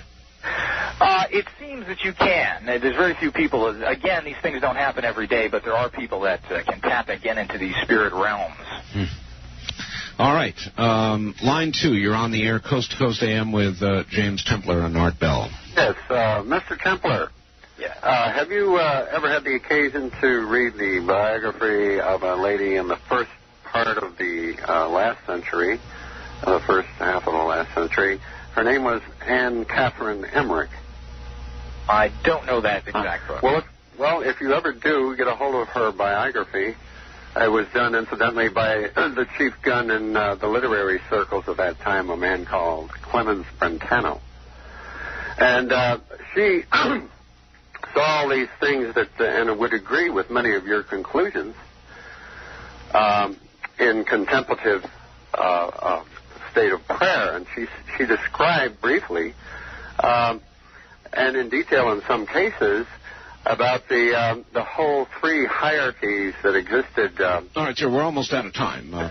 Well, I'll take a couple. You can have the time for you. All right. Did you make anything out of that much? I said I'm not familiar with that work, so I really can't comment on it. All right. So I guess with even more explanation you could not have.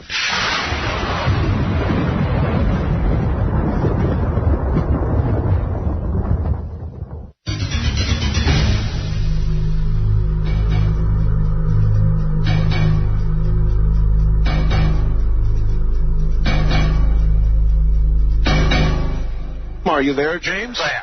Are you holding together through all this barrage? I'm enjoying it. Good. Well, then here comes some more enjoyment. Well, you would have been. Wildcard line 3, you're on the air with James Templar in Las Vegas. Yes, I wanted to ask Mr. Templar if would he say that our government in the form that we know it is Satanism or a cult, and if so, does he have a plan how to be protected from it? Good question. Mr. Templar? Well, I don't think our government is satanic or in any way. It's just, you can believe how you want to believe in that area, whether you're a conspiracist or not. I believe there's probably a ruling group that does most everything, but they're not hooked up to any particular religious belief that I know of. All right, so then all those people who have consistently told me that Ronald Reagan was the devil incarnate are wrong. Now, that's silly. Okie dokie. On the first-time caller line, you're on the air with James Templar in Las Vegas. Good morning. Yes, my name is Chris. I'm calling from Anchorage, Alaska. Hi. Hi, Chris. Hi. I was curious. John Lear talked about the Petri dish philosophy there, where it seems like we're just kind of a genetic experiment subject to the aliens' control. And I was wondering if he agreed or disagreed with that. Generally, it seems like that. It seems that they have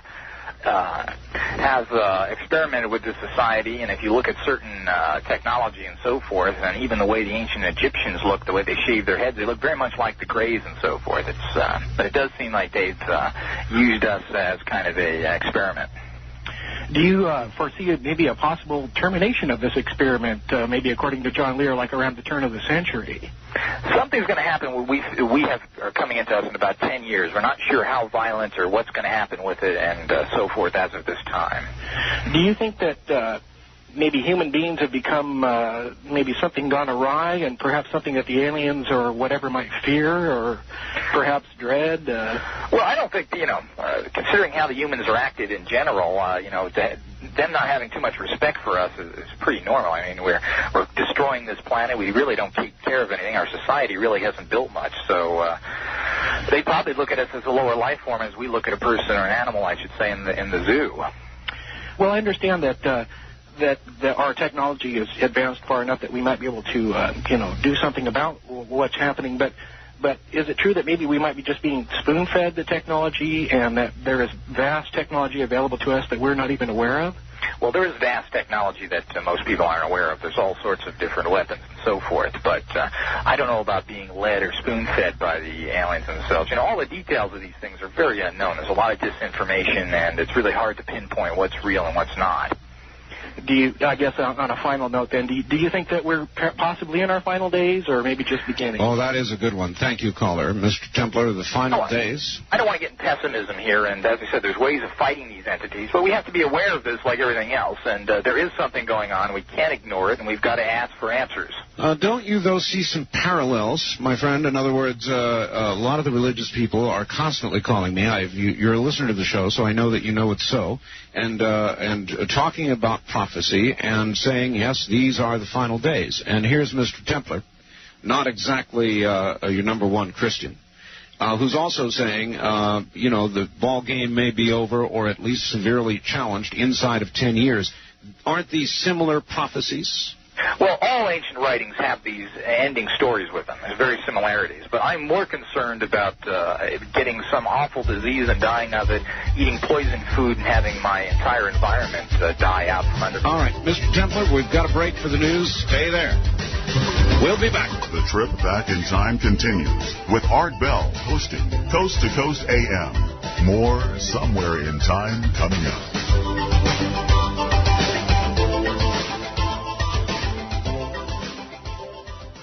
Welcome back, everybody. I'm Art Bell. My guest is James Templar. He is president of the International Guild of Occult Sciences, College, and Research Society.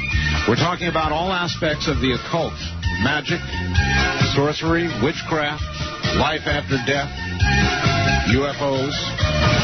And I guess UFOs by many are considered to be part of the occult. So if you have questions in any of these areas, come on ahead. Remember, if you're east of the Rocky Mountains or you're a first-time caller to the show, you can reach us at area code 702-385-7213, 7213. And before the questions even begin, if you want a copy of this show, there's been a lot of information presented. You can obtain one by calling area code 702-873-3821. Let me give that again if this will forestall the questions. Copies of this show or any other show, including John Lear shows and others that we have run, come from a company called Quantum Software Solutions, Inc. And the telephone number to call to obtain the copy is area code 702-873-3821, 3821. Hope you got it. Mr. Templar, are you there? Yes. All right. Back to the telephones we go. On the first-time caller line, you're on the air. Good morning. Yes, I'm calling from Chula Vista. Chula Vista. And I was wondering if Mr. Templar had any comment on Ouija boards as like in use as a medium, and I'm sure you might have a couple of comments, Art, and I'll wait for my answer off the air. Humorous, sir. Thank you. Why don't you go ahead and spend a moment or so on Ouija boards? What should people that have them in the house do with them or not do with them? Well, I generally don't recommend people playing with them because, as I stated before, the type of spirits that are drawn in by them tend to be low-level spirits that aren't really out for the good. There are better, quote, divination systems, which are fortune-telling systems that you can use that are much more reliable. Why did the Ouija board work when it did? What's the whole theory? Several hands on the little widget. Well, some people even use it together, which is even more dangerous, but, use it by themselves, I should say. But again, you're drawing in spirits, and it's supposed to be actually moving this. Of course, you yourself are the channel through it, so again, it's difficult with that special type of system, again, with getting credible information, because if you got your hands on it, you are affecting it directly. So it's a game, and it was popular one period of time, but it's really, I wouldn't put any credibility on it other than a party game. Mm-hmm. All right. Wild card line 3, you're on the air with James Templar in Las Vegas. Good morning. Hello, hi. Hi, where are you calling from, please? St. Louis, I'm sorry, calling from Seattle, Washington. All right. And this is the one talking about UFOs? Yes. Okay. I have a question, right? Okay. I'm surprised that I got it through. I understand. Just gather yourself together and go ahead and ask. Okay. What I want is like I have been having dreams and nightmares, okay? And like I know it's something around me, but I don't know what it is. But the dream that I had, like I was going down my steps, and when I was going down the steps, like it was God. He had his arms around me, but it was this big black dog. And this black dog was looking at me, and I told the dog, if you was a good person, you can be with God also, too. And then God said that couldn't possibly be my child. And the dog looked at me. But then after that, the dog came all the way through the back of my window, okay? Then after that, it opened my door. My door is always locked, so I don't know how the dog got in, but I was dreaming that the dog was over me, and I was talking in my dream, you know, and I could hear myself talking, trying to wake up. But I was saying that the dog was saying, I will get you, you're not ready to fight, I will get you. All right, there's one aspect of it that I didn't understand. Are you saying that your dream actually turned into reality, that there actually was a dog in your room? No, I said, no, okay. Look. So this was all a dream? Right, but see, at the same time I woke up, I could hear myself talking in my sleep, like I'm wrestling, trying to wake up. Sure. Mr. Templar? Well, again, dreams are very unreliable. So, if you get the same dream over and over again, it may either be your subconscious or some sort of spirit being trying to warn you. You have to, again, write these things down and see how they manifest in your life. If you get the same over and over again, something is trying to be told to you, as I said. Okay, but then I have a dream that the next day I had a dream that somebody threw a rock in my window, and a week, about 4 days after that, I had a dream that somebody put this woman. It's bad nightmares since I've been in this apartment. All right, thank you. Is there anything? Let's take this approach that you could suggest somebody plagued by nightmares or bad dreams, evil dreams. Well, again, there's meditative techniques and so forth you can do. If they get constantly plagued, they should possibly seek some help with it. But again, dreams are so unreliable. A lot of this comes to your personal fears and to your own basic psychology. So it's you've got to really research these things and know what you're talking about. Do you remember the movie, Mr. Templar, Forbidden Planet? Vaguely, yes, out of the 50s invasion. That's right. It was an older movie. Very well done for its time, though. It had Robbie the robot in it. That may help you recall. Right, yeah. In Forbidden Planet, I don't feel poorly about telling the ending. The man was trying to kill, with tremendous power, a monster of his own creation. And I thought that a particularly interesting plot. In other words, from dream to imagination to reality. And he, in effect, created this spirit, this monster, this horrid thing that was after him. Yeah, so I think we live in people have constant thought forms that are negative, and we've built a very negative environment that empowers a lot of negativity. So it's very hard to put positive things out and to make changes because everyone is creating these negativities. Yeah, I guess I was trying to say, again, is it not possible that these things that we regard as spirits and things from other worlds are creations of our own, the negative side of our own subconscious? It is, and a large portion of them are. How much, we really don't know, but the mind does create these type of things. And how much of the mass thinking of millions of people thinking on one that creates young in the universal consciousness went into a lot of this. All right. Good morning on the first-time caller line. You're on the air. Where are you calling from, please? Las Cruces. New Mexico? Yes, sir. Welcome to the show, and the big one, KOB, sends you along. You're on the air with Mr. Templar. Yes, sir. Thank you, Art. Mr. Templar, have you ever noticed, have you ever flown in a UFO? No, I haven't. Okay. How much are your helmets and your equipment? I'd like to know that. And my second question is... If you want information, you can send to us. I don't know if that's... I don't necessarily want to give out prices. Peddle the stuff. Yeah, we're going to give out another... listen for the 800 number, sir. I want to ask one other question. Yeah, go ahead. When you look at somebody in the back and they turn around and look at you, what activates that? Have you ever done research on that? Yeah, that's basic psychic power. You're just projecting. I mean, most people can try that and do it. Almost everyone can do that. Just focus on somebody behind the line, see if you can get them to turn around. I mean, this is your basic psychic 101. Well, invariably happens to me all the time, and I wondered what in the hell I did. Yeah, you have some natural psychic abilities that just are more than the average person without any training. Well, thank you, gentlemen. Thank you, sir. Mr. Templar, are there people that can read our minds? Yes, there are psychics that can actually do that, and you can implant thoughts in people and all sorts of things. You can implant thoughts in people.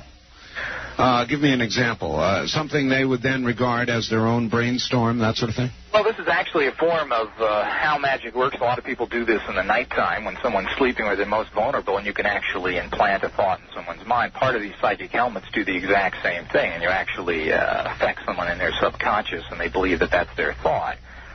Wouldn't that be, in a more perfect world where psychic abilities were verified, wouldn't that be a horrendous invasion of privacy? Well, it is, and if you're doing these for any negative things, it's any purposes or for egotistical purposes, this is against the general code of occultism. But we're being brainwashed all the time by the media and by television, by advertising. We're all taking this in constantly, so it's... How many people are walking around making important decisions based not on their original thought, but on somebody's psychic suggestion? Well, again, we don't really know. There's not a lot of ignorant hillbillies involved in this. People in our organization that go the entire gamut from executives and so forth. We've been contacted by major companies and so forth, and the military has been practicing these things for years. So you really don't know what's happening out there or not. All right. Line 3 in Las Vegas. You're on the air. Good morning. Good morning, Art. I'd like Mr. Templar to see what he thinks of my scenario. I feel that organized religion, including the Bible, is like wearing a shackle through life. Oh, he disagrees with you, ma'am. Pardon? He disagrees with you. Disagrees with me? No, he doesn't. And also that the closer you become to nature, the more perceptive your senses are. Maybe I'm not making sense. It's because it's... No, that's typical paganism, which I tend to agree with because I'm a person involved in nature. But, we need to get over religion and get the answers to things and solve our problems and stop getting bogged down fighting each other. Exactly. And you also you kind of develop a sixth sense when you have more contact with nature and less human contact. Do you agree with that? Yes, I do. And I tend to have the Ross Perot philosophy that, we need to put everything aside and get to the answers here. And there's a lot that can be learned by nature. And I know, but Mr. Templar, one thing Mr. Perot does not put aside is religion. Generally so, I guess. Mm-hmm. All right, thank you, ma'am. All right, thank you. Have a good morning. Lord, this is fun. On the first-time caller line, you're on the air in Las Vegas with James Templar. Good morning. Well, one comment on Ross Perot. In his speech just before the election, he said that he had a voodoo stick that was given to him. Hello? Yeah, hold on, caller. It's interesting, I thought. A voodoo stick. Well, that's true. He did, and he used it as a pointer or something. Caller, go ahead. Okay, this is TD from Redlands, California. Redlands, I find it quite interesting. I'm 50, and I've been involved in the esoteric study since I was 20. And I was a practicing lay hypnotist doing hypnotherapy and also past life for about 18 years. I find that you're very credible. And I'm going to be in Palm Springs Wednesday. Is there a chance that I can meet with you or well, again, we'll give out the 800 number and so forth. You can contact us and we'll see it. All right, we'll give out the 800 number here in a moment, sir. Copy it down. You can make private contact that way. How's that? I do have a comment or a question. Okay, go ahead. Have you ever heard of A.B. Glazier?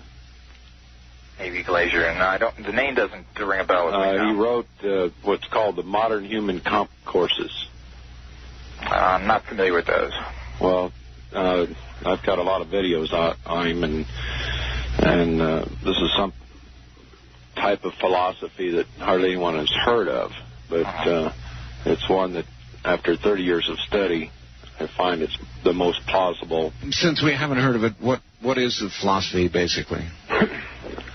Well, basically, real simply, he's talking about the fact that we have three individual minds, A, B, and C: animal, beauty mind, and competitive mind. And the competitive mind is the mind we walk around in every day. Yeah, but less and less in America these days. All right, sir, thank you. So three separate minds, Mr. Templar.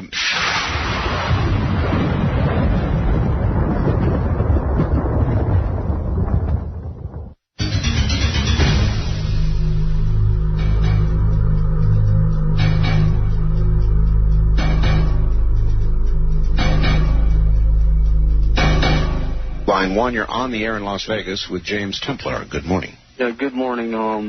Ever since 1988, we've had more sightings of UFOs in world history. And I just like to know, and I think this is a legitimate question to ask. Mm-hmm. Everyone looks at an alien with big eyes, and could this be the Antichrist? All right, thank you. I really don't know. We really don't know anything about these entities. No, but I will ask and follow up on what he said. He's right. In recent years, the number of sightings of UFOs and abductions and all the rest of it, all this has gone wild. Right. Or the media simply reports it more. But it does seem like it's kind of really gone up. Is that because we've got a sensationalist media looking for stories like this, or is it because these things are really increasing? That's because these things are increasing. As I stated, this veil between the two worlds has been broken wide open. We've had record numbers of these, record numbers of possessions and hauntings and everything else. We're in a major state of flux now, and the next 10 years are really important. And you claim, don't you, that magic or sorcery or witchcraft can pull us out, can save us? Yes, it can. It's using our organization is geared away from a lot of this philosophy and religion that's coming out. We're geared towards practical things that work, and that's what we're trying to fight. We're trying to find alternatives. Do this and this and this to get X result. All right. Let me hit you with a couple of today's problems. Crime, violent crime, up terribly. People killing each other, chopping each other up, doing each other in for sneakers, that sort of thing. Truly, to some really evil behavior, Mr. Templar. What could magic, sorcery, witchcraft, or the occult do to stem this? Well, the problem is being depowered is what the problem is. So people go into perversion to empower themselves because we've given away our power to the police, to the judges, to the lawyers, to the doctors, who are all basically corrupt. And they've achieved absolutely nothing. So to gain this power back that we've lost, we rape, rob, and what else the perversions we can get involved in. If you re-empowered yourself and channeled your energies into manifesting what you wanted in life, you wouldn't need to have to go through these things. You wouldn't even need any of the services of those people. Yeah, if wishes were fishes. But how, in other words, how can what you know be applied to change the trend? It's by educating people to learn that they have power back, and they can actually do this through psychic techniques so they can take care of their health. They can do it so they don't get into legal problems. So if they want something in life, they want to be more successful, they can use their energies to be more successful. And they won't have to go out and use a gun. They won't have to be felt helpless and stuck in a ghetto somewhere or have to resort to drugs to find enlightenment. Drugs, that's another big one, kind of tied to the violence. Does the psychic world, if somebody enters it, make it easy for somebody to kick the habit, whatever it is? Well, everything takes work. There's no quick fixes in the occult either. It takes work and practice and dedication. But there are answers. If you learn how to calm your body and you learn how to get off of these, you won't need the highs if you learn how to properly channel your energies. You're doing it for an escape because you're disillusioned for some reason or another. All right. Good morning. On the first-time caller line, you're on the air in Las Vegas with James Templar. Hi, I'm calling from Medford, Oregon. Yes, sir. I'd like to ask a question. If you have been abducted and you not know for sure, how do you find out if you have? I have had a couple incidents happen that I think that I have been kidnapped or whatever. All right. Well, that's a good question, but it's a very general question. Why don't you tell us what led you to believe that you'd been abducted? Maybe you could help there. Okay, I was about 14 years old, and I had a paper route. It was nighttime. And I was on my way home, and I had to go over this big hill. And about 200 feet before I got to this hill, there was a light that lit over above me. It was not a street light. This light was following me. And it scared the heck out of me. I remember crying. I remember getting to the top of the hill. Being at the top of the hill, but I don't remember going all the way to the top. And it bothered me for some time, and then a few years later, when I was 21 at the time or older, I heard this really strange noise. And my thoughts immediately went back to that time, and I scared me so bad I almost potted my pants. I was crying. I said, oh, no, they're back. All right, sir. Thank you. Mr. Templar, what would you tell that gentleman? Could he now, today, find out if he'd been abducted? Is there a way you could check that out? Well, it's real difficult, but I mean, generally the way it's done pretty much from all the cases and all the authors that have written on this subject is you have to go through some hypnosis because everything is still in your mind, and you have to be able to bring those out, and you have protective elements that won't allow this to come to your normal consciousness. It is true, Ms. Templar, that through regressive hypnosis, people relate things that they couldn't otherwise have knowledge of, and why is that not accepted by the larger community as proof? Well, I'm not really sure because hypnosis is pretty much considered, I mean, they've used it in law cases and everything else as they've stated. But again, it's like everything else. You can't repeat it 100% of the time, so it's considered not a science. So unless it's completely repeatable, science scoffs. That's correct. But still, in the realm of science, people with languages that they don't know and knowledge they couldn't possibly have would seem to be some sort of hard proof. You would, and this can happen with many, many people. It's not the odd situation. And as I said, these have to be researched and put more energy into it. All right. We pause here while some stations join the network, so stay right there. You're listening to Art Bell Somewhere in Time. Tonight featuring Coast to Coast AM from February 13, 1993.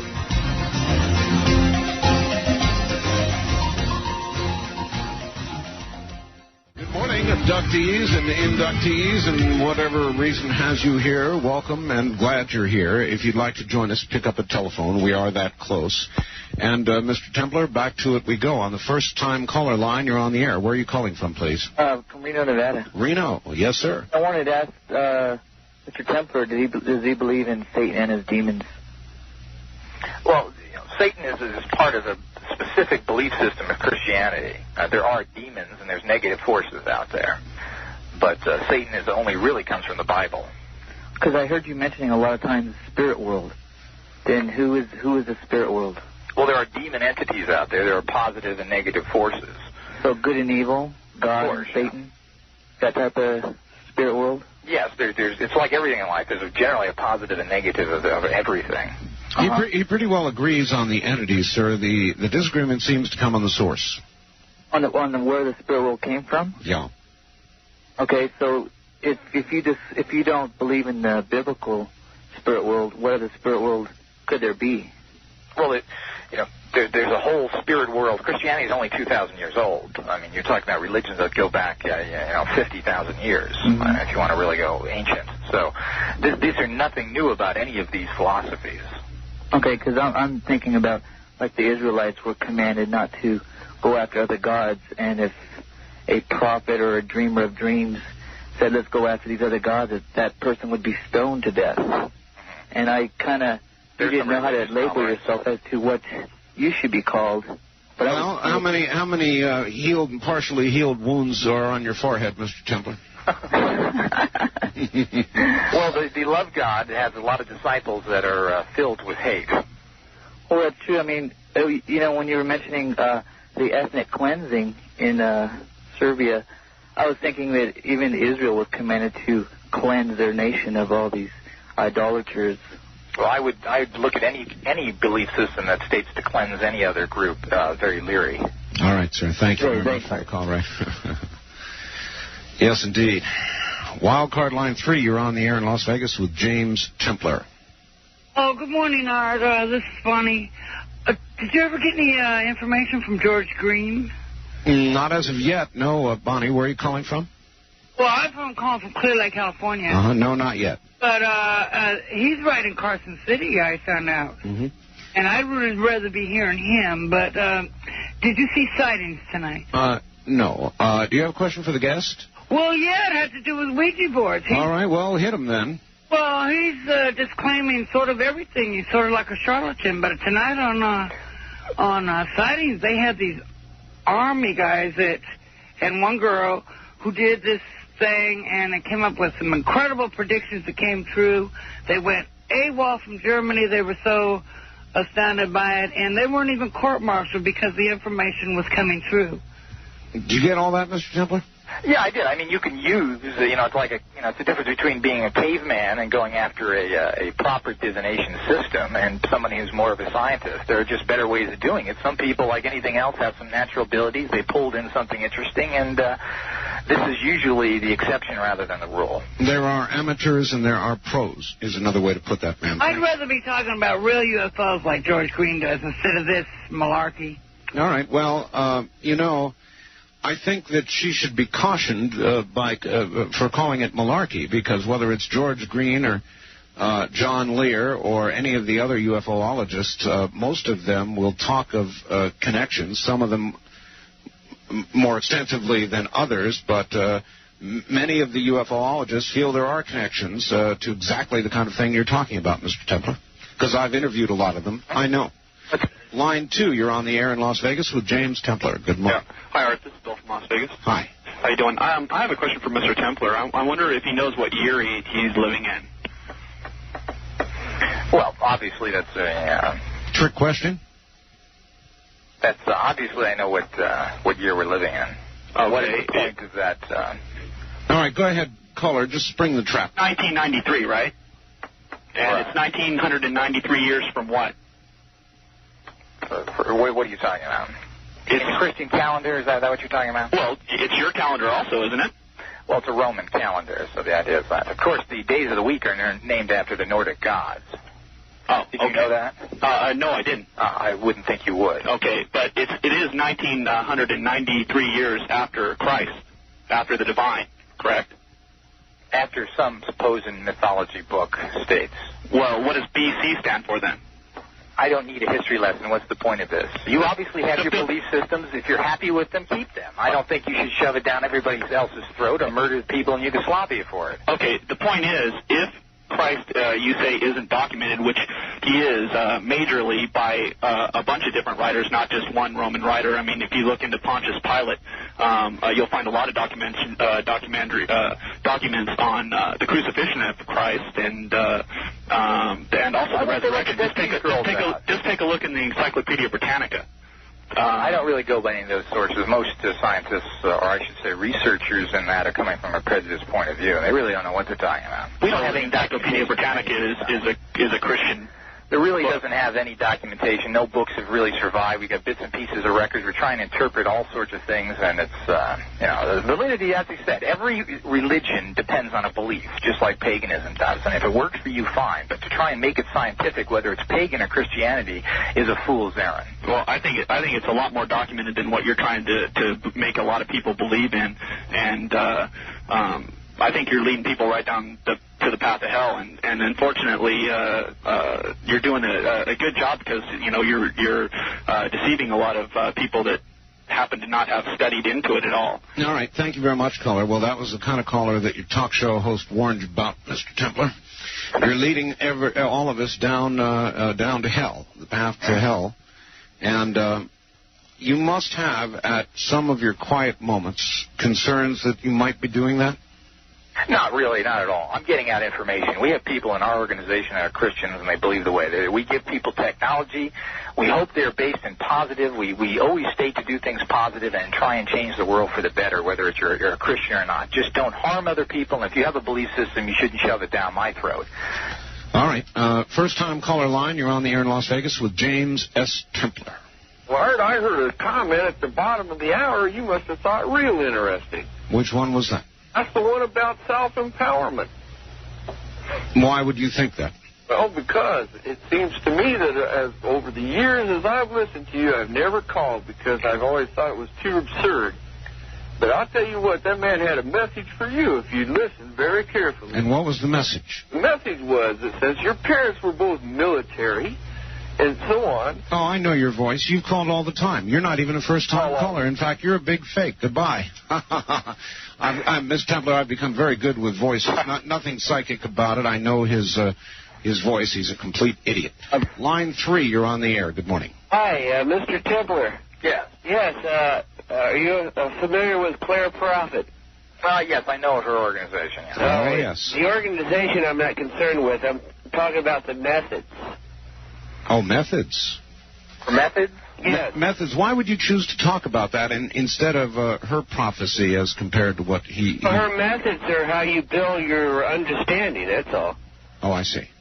I'm not really sure. What do you mean about her techniques of, her chanting and so forth? Other things? Well, the chanting I'm not concerned with. I'm talking about the chakras within your system. Mm-hmm. Yeah, I mean, this has been, pretty much anybody who studies occult understands the chakras. It's nothing new. Yeah, that's my point. Now, Dr. Christopher, are you familiar with him?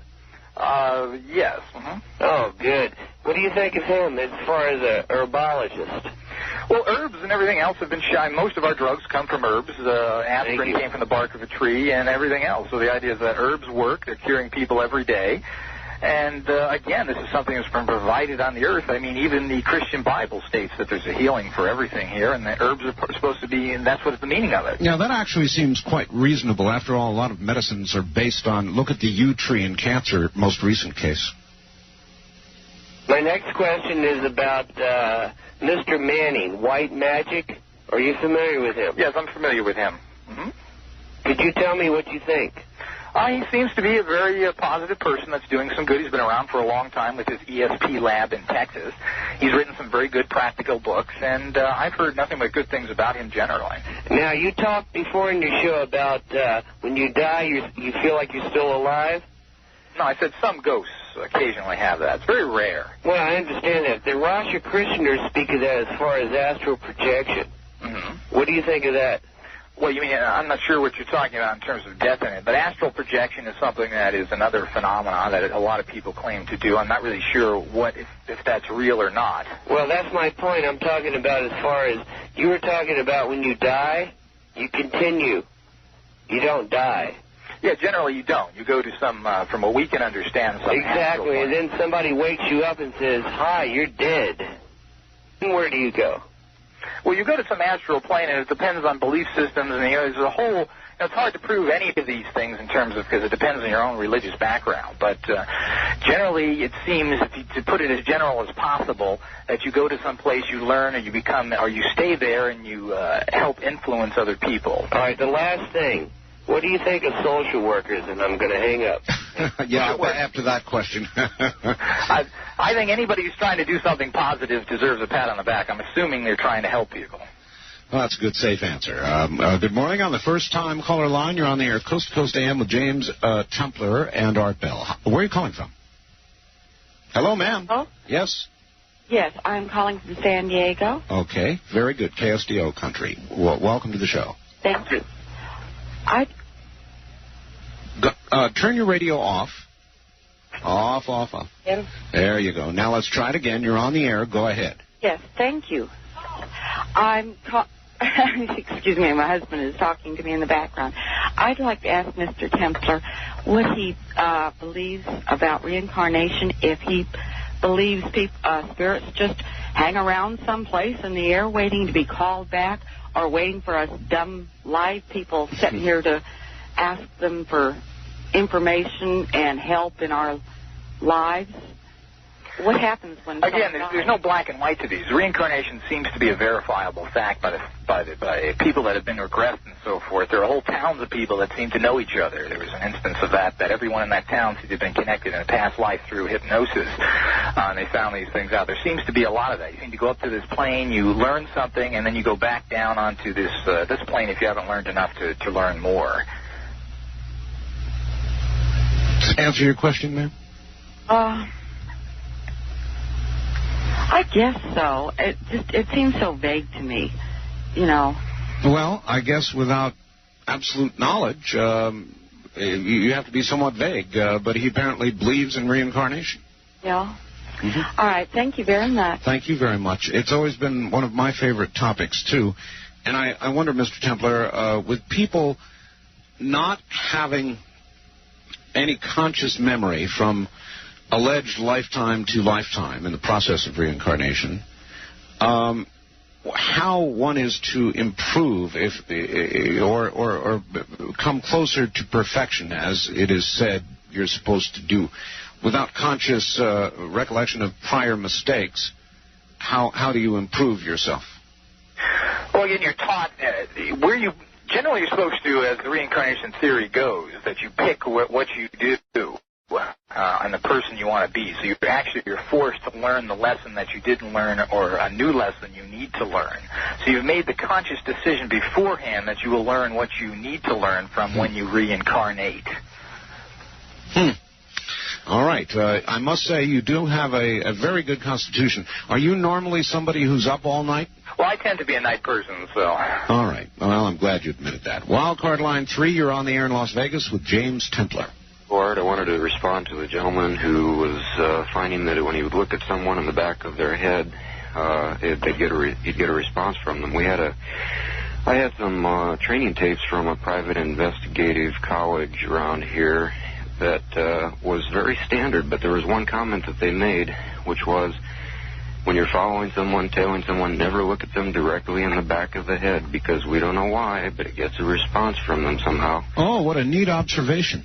And the other one, the African-American sounding lady who was having bad dreams in her apartment ever since she moved in there, I think she ought to check and see if someone was maybe killed in there or died in that particular apartment. And I'm done. All right. Thank you. Well, one thing at a time. First of all, his point that if you're following somebody, tailing them, never, ever look at the back of their head, that will somehow tip them off psychically. Anything to that, you think, Mr. Temple? Of course. And, this just is another point where this type of philosophy is used constantly throughout society. I mean, if you look at the occult references throughout all of society, you see that, they call people the Wizard of Wall Street. The word magic is used constantly. This is very much in everyone's consciousness. And these basic psychic things are proven and recognized by almost everyone. Does Michael Milken have great psychic power? He probably has a psychic energy around him that gives him success in business. Well, then why did he miss the part where he got caught? Well, nothing is perfect, and neither is this. There's all this research, and as he said, these are things to be looked into. If it was perfect, all these people would be running the world. Uh-huh. As I listen to some of this, some of it seems possible, because I do believe certainly in the power of the mind. I believe in life after death, so all of it is tempting to kind of listen to and partially believe in. I worry, though, if there's really something to it, that in fact our world may be presently propelled by people with psychic power.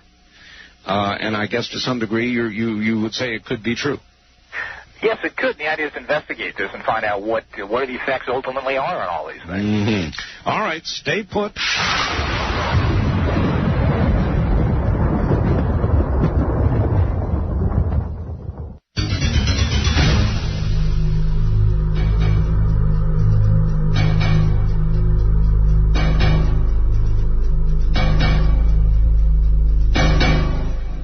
Line 1, you're on the air Coast to Coast AM with James Templar in Las Vegas. Good morning.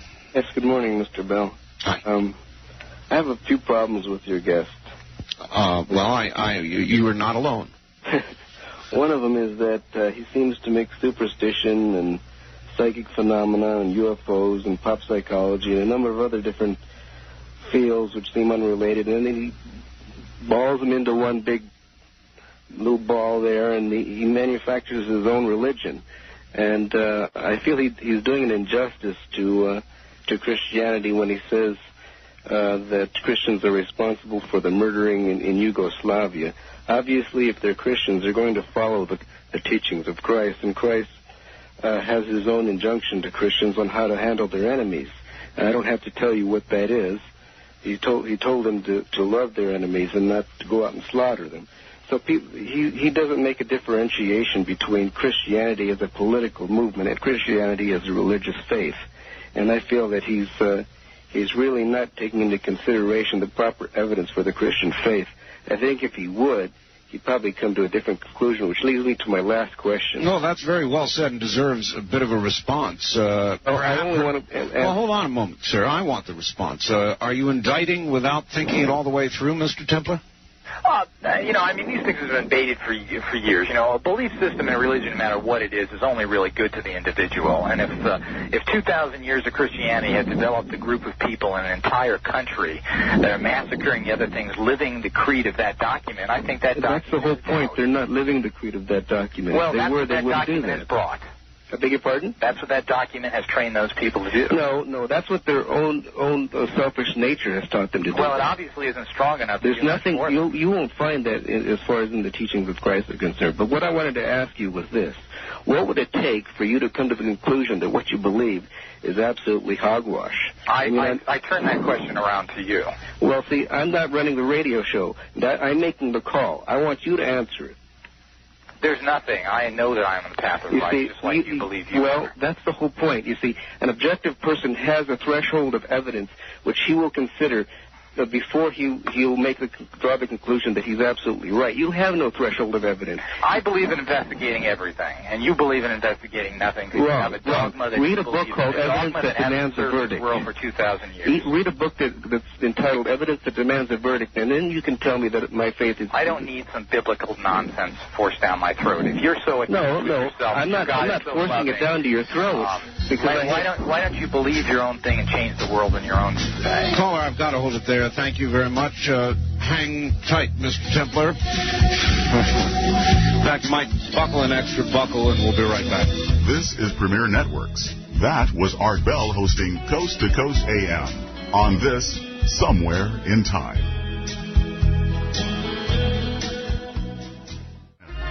Welcome back, everybody. I am Art Bell. This is Coast to Coast AM. My guest from the International Guild of Occult Sciences. In fact, its president. That's the International Guild of Occult Sciences College and Research Society.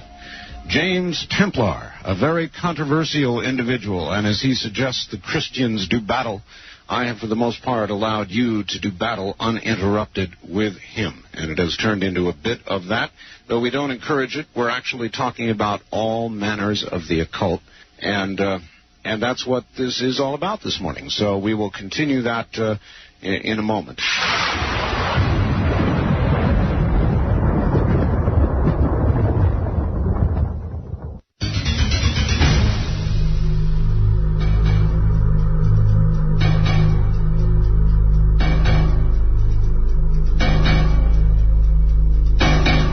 Wildcard line 3, you're on the air. Good morning. Morning, Art. How you doing? Fine, sir. First of all, I want to say you're excellent talk show host, Art. Excellent. Thank you. And, Mr. Templar, first of all, I want to congratulate you against holding your own against these self-centered Bible thumpers that have been calling you all night that can't see past their own face. You know, they're so self-centered, I find them very sickening. The question I wanted to ask you was this. These aliens that are out there, for the most part, are bad. Do you know if they've ever monkeyed with or fiddled with any of the satellites or equipment that we have out in outer space? There seems to be some very strange things that have happened out there, and they tend to think that there has been some tests to see what these items, what they can do to these items. I see. It's amazing that the telescope doesn't give us any type of information. Ooh, input. I've got a little. Do you remember a shuttle mission, Mr. Templar or caller, in which the astronauts reported seeing several angelic figures? I don't recall that, Art.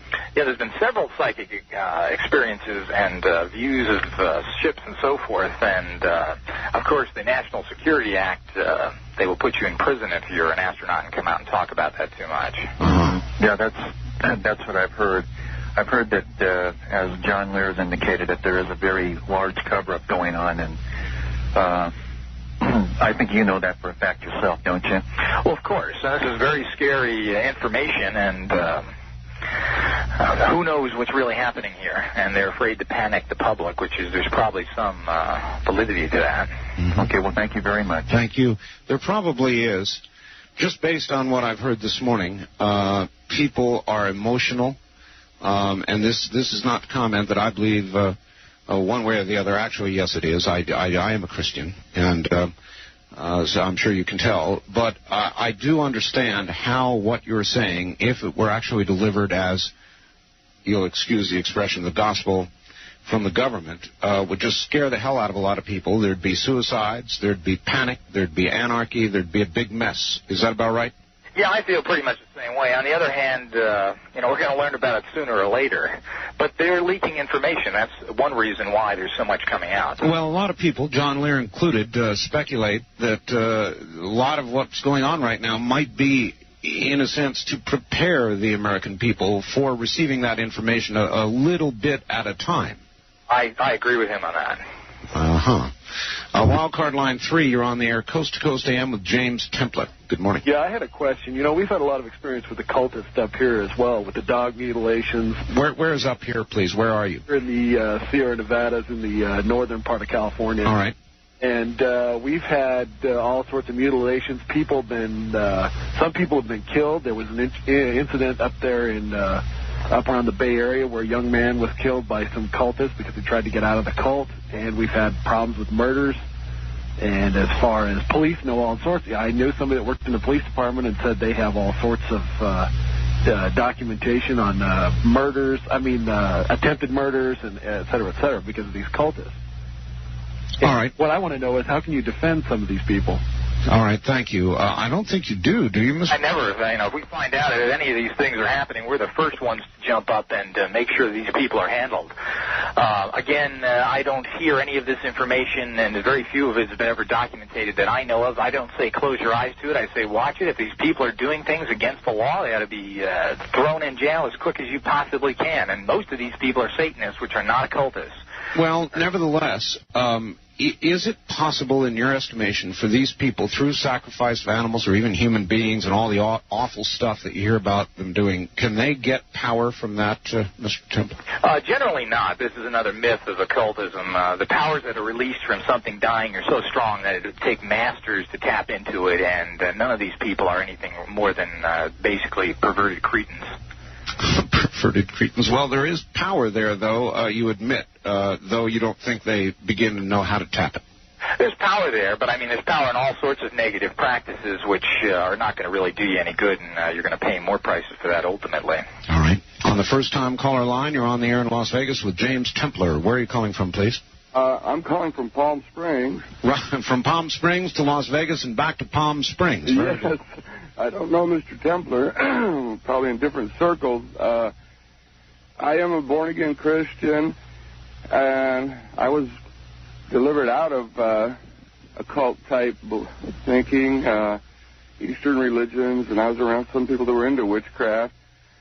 And I always felt a terrible, depression, so forth, for myself and others.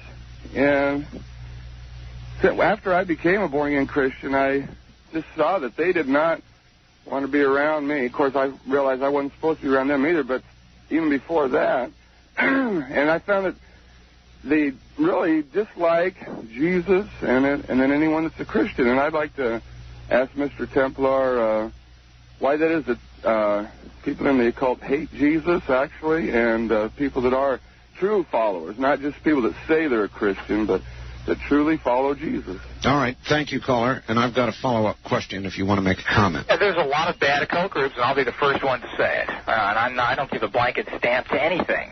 You have to get involved in things to a certain degree, see if the people are doing. If you found a way for you that works and you were involved in other negative people, then more power to you. I just say don't persecute other people for what they believe and stay on a positive path. And if that's through Christianity, great, more power to you. I just don't, these people want to force it down other one's throat and they want to persecute people. And that's all right. I'm going to lead you into a bit of a trap, Mr. Templar, but come on along. Well, it's worthy of going to spark a good conversation. Mr. Templar, would you say that it is true that a lot of Christians, a lot of people who believe in God and religion and, as you called them, Bible thumpers, are basically weak people with weak personalities? They're using it as a crutch. They're falling into it as they might fall into many other things, drugs or whatever. In other words, they're joiners, they're followers, they're people who grasp at something to believe and then are contented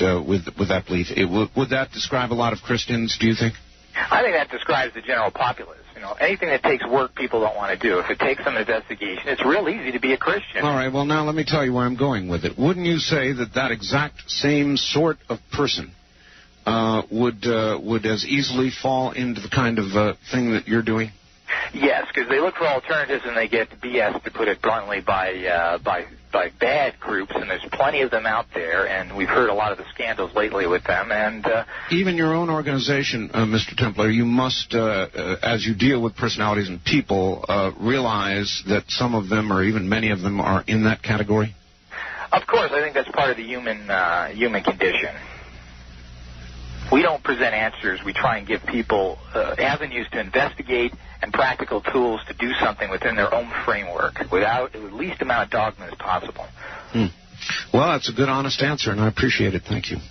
Line 1, you're on the air in Las Vegas with James Templar. Good morning. Art. Hi. Mr. Templar, are you familiar with any of Edgar Casey's phenomenon? Yes, I am. How do you rate him? Well, I think it's very interesting, and a lot of his healing techniques, which seem very strange, have worked. And he's channeled in some, it seems like he channeled in some very good information that's helped a lot of people. What about his predictions? Again, he's tend to be very true in what he said, and I know he was a Christian and so forth. So, of course, it's yet to be proven, but his healing techniques have been very effective and helped a lot of people. Thank you very much. Thank you very much for the call, and good morning. On the first-time caller line, you're on the air in Las Vegas with James Templar. Hi. Hi, I'm calling from Reno. Reno, yes, ma'am. Got right in. Yes, you did. I'm not going to dispute or debate your guest's beliefs, but I do have something I would kind of like to share, and that is that on the religious basis, the Church of the Living God is looking forward to the rapture, or the taking away of the church out of this world. And over the years, I've known about this since around 1980 or even longer, because I've heard it preached throughout my life. But what I find is interesting that your guest has confirmed what I have heard preached, is that not only is he has said that the negative or demonic power has is more active than it was probably 20, 30, 40 years ago. Yes. But that this UFO and alien thing that's been picked up by our government, and that they're involved, which I've heard preached across their pulpit, because it's because there are people that are going to be left behind in the rapture concept, that because they received a not a love for the truth of the Bible, that that they will be deceived. And I always thought, well, what is, whenever this does happen, what is going, how is the government going to explain that?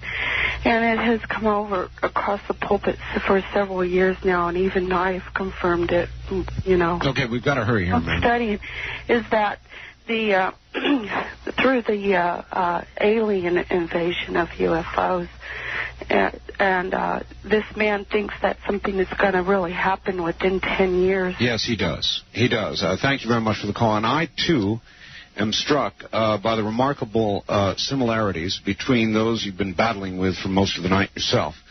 In terms of general prophecy, Mr. Templar, the Christians, well, you know what they believe. We don't need to run over that. And I've heard what you believe, and there are remarkable similarities in the chronology of what both groups seem to believe.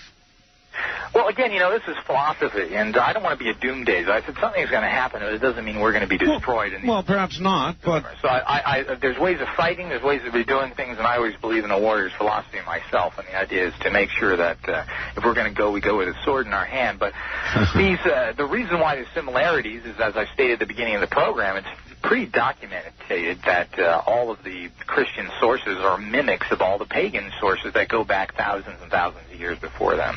So there's a similarity there.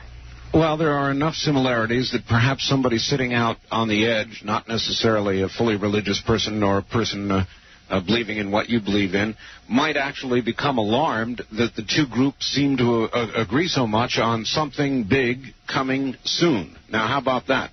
Line 1, you're on the air with James Templar in Las Vegas. Hi. Yes, I got one question for you, Mr. Templar. Can you hear me? Yes. Earlier, a man was talking to you about the Bosnian disaster and the Christians, and he made a differentiation between what true Christians believe and what these people are doing.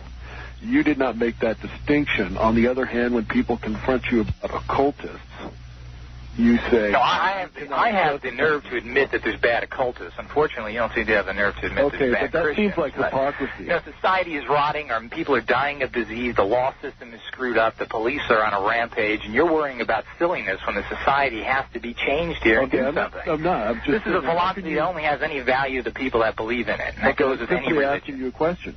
How can you chastise somebody when they're telling you that, hey, these people aren't following that? Well, why don't you Christians rise up and go over to there and stop those people from killing? There's enough for you Christians. I don't see you doing anything. Where are the funds? Where's Jimmy Swaggart raising for Yugoslavia? Stop the Christians from killing. Okay, Swaggart's not following me neither, but I'm trying to ask you... Where are the ministers out there talking about that? I hear them silent. Okay, let me ask you... I condemn when there's bad occult. How do you make a differentiation then in the occult when you have bad things there? If you're going to do it for the occultists, you have to do it for the Christians as well, and you're not doing that. It makes you a hypocrite. All right. Sounds like that's about it. Mr. Templar, hypocrisy? Well, there's hypocrisy in everybody and everything. I said religions are problematic whether they're pagan or Christian. And well, I'll give you this. You do admit fault, and that's humility, I guess, and that's good. Good morning. On the first-time caller line, you're on the air with James Templar in Las Vegas. Yeah, my name is Mark. I'm from Seattle. Hi, Mark. And getting back, there was a little while back, there was a gal talking about her dreams.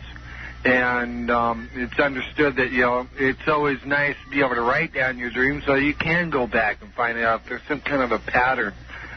My question to the person there is what does he think of the realm between, you know, present being, you know, people being alive and spiritual? Is there a connection between a physical being in the spiritual world? And I'm not sure I get that. Do you? I don't quite understand that either. About 6 or 7 years ago, I was at home. It was during the day. I was sick, and you know, some type of spiritual being came to me. I'm a Christian, but I also go by your understanding as well of what's going on with this world. But anyhow, getting back to it, this being had told me that everything that was going on in my life that was bad, that was disruptive to me, would all change, and that I would have to walk away from a marriage because that was one of the things that were bad. Caller, did you do that? Did you walk away from a marriage after getting that message? After I had this so-called spiritual thing, or whatever it was, I had confronted my wife and explained to her one of the last things that this being of some sort had, I don't know if he was speaking to me or, like he was saying, you know, kinetic energy, had told me to leave my marriage first thing. It also had said that a lot of changes would happen in my life that would just totally traumatic me as well. Trauma in your life. All right, I have to stop you and ask, how'd your wife react offhand when you told her about this? She was devastated for one. For another, she thought I was freaked out of my head. But as I explained to her everything that this spiritual thing had spoken to me, one of the last things that it said that I was going to receive a baby girl.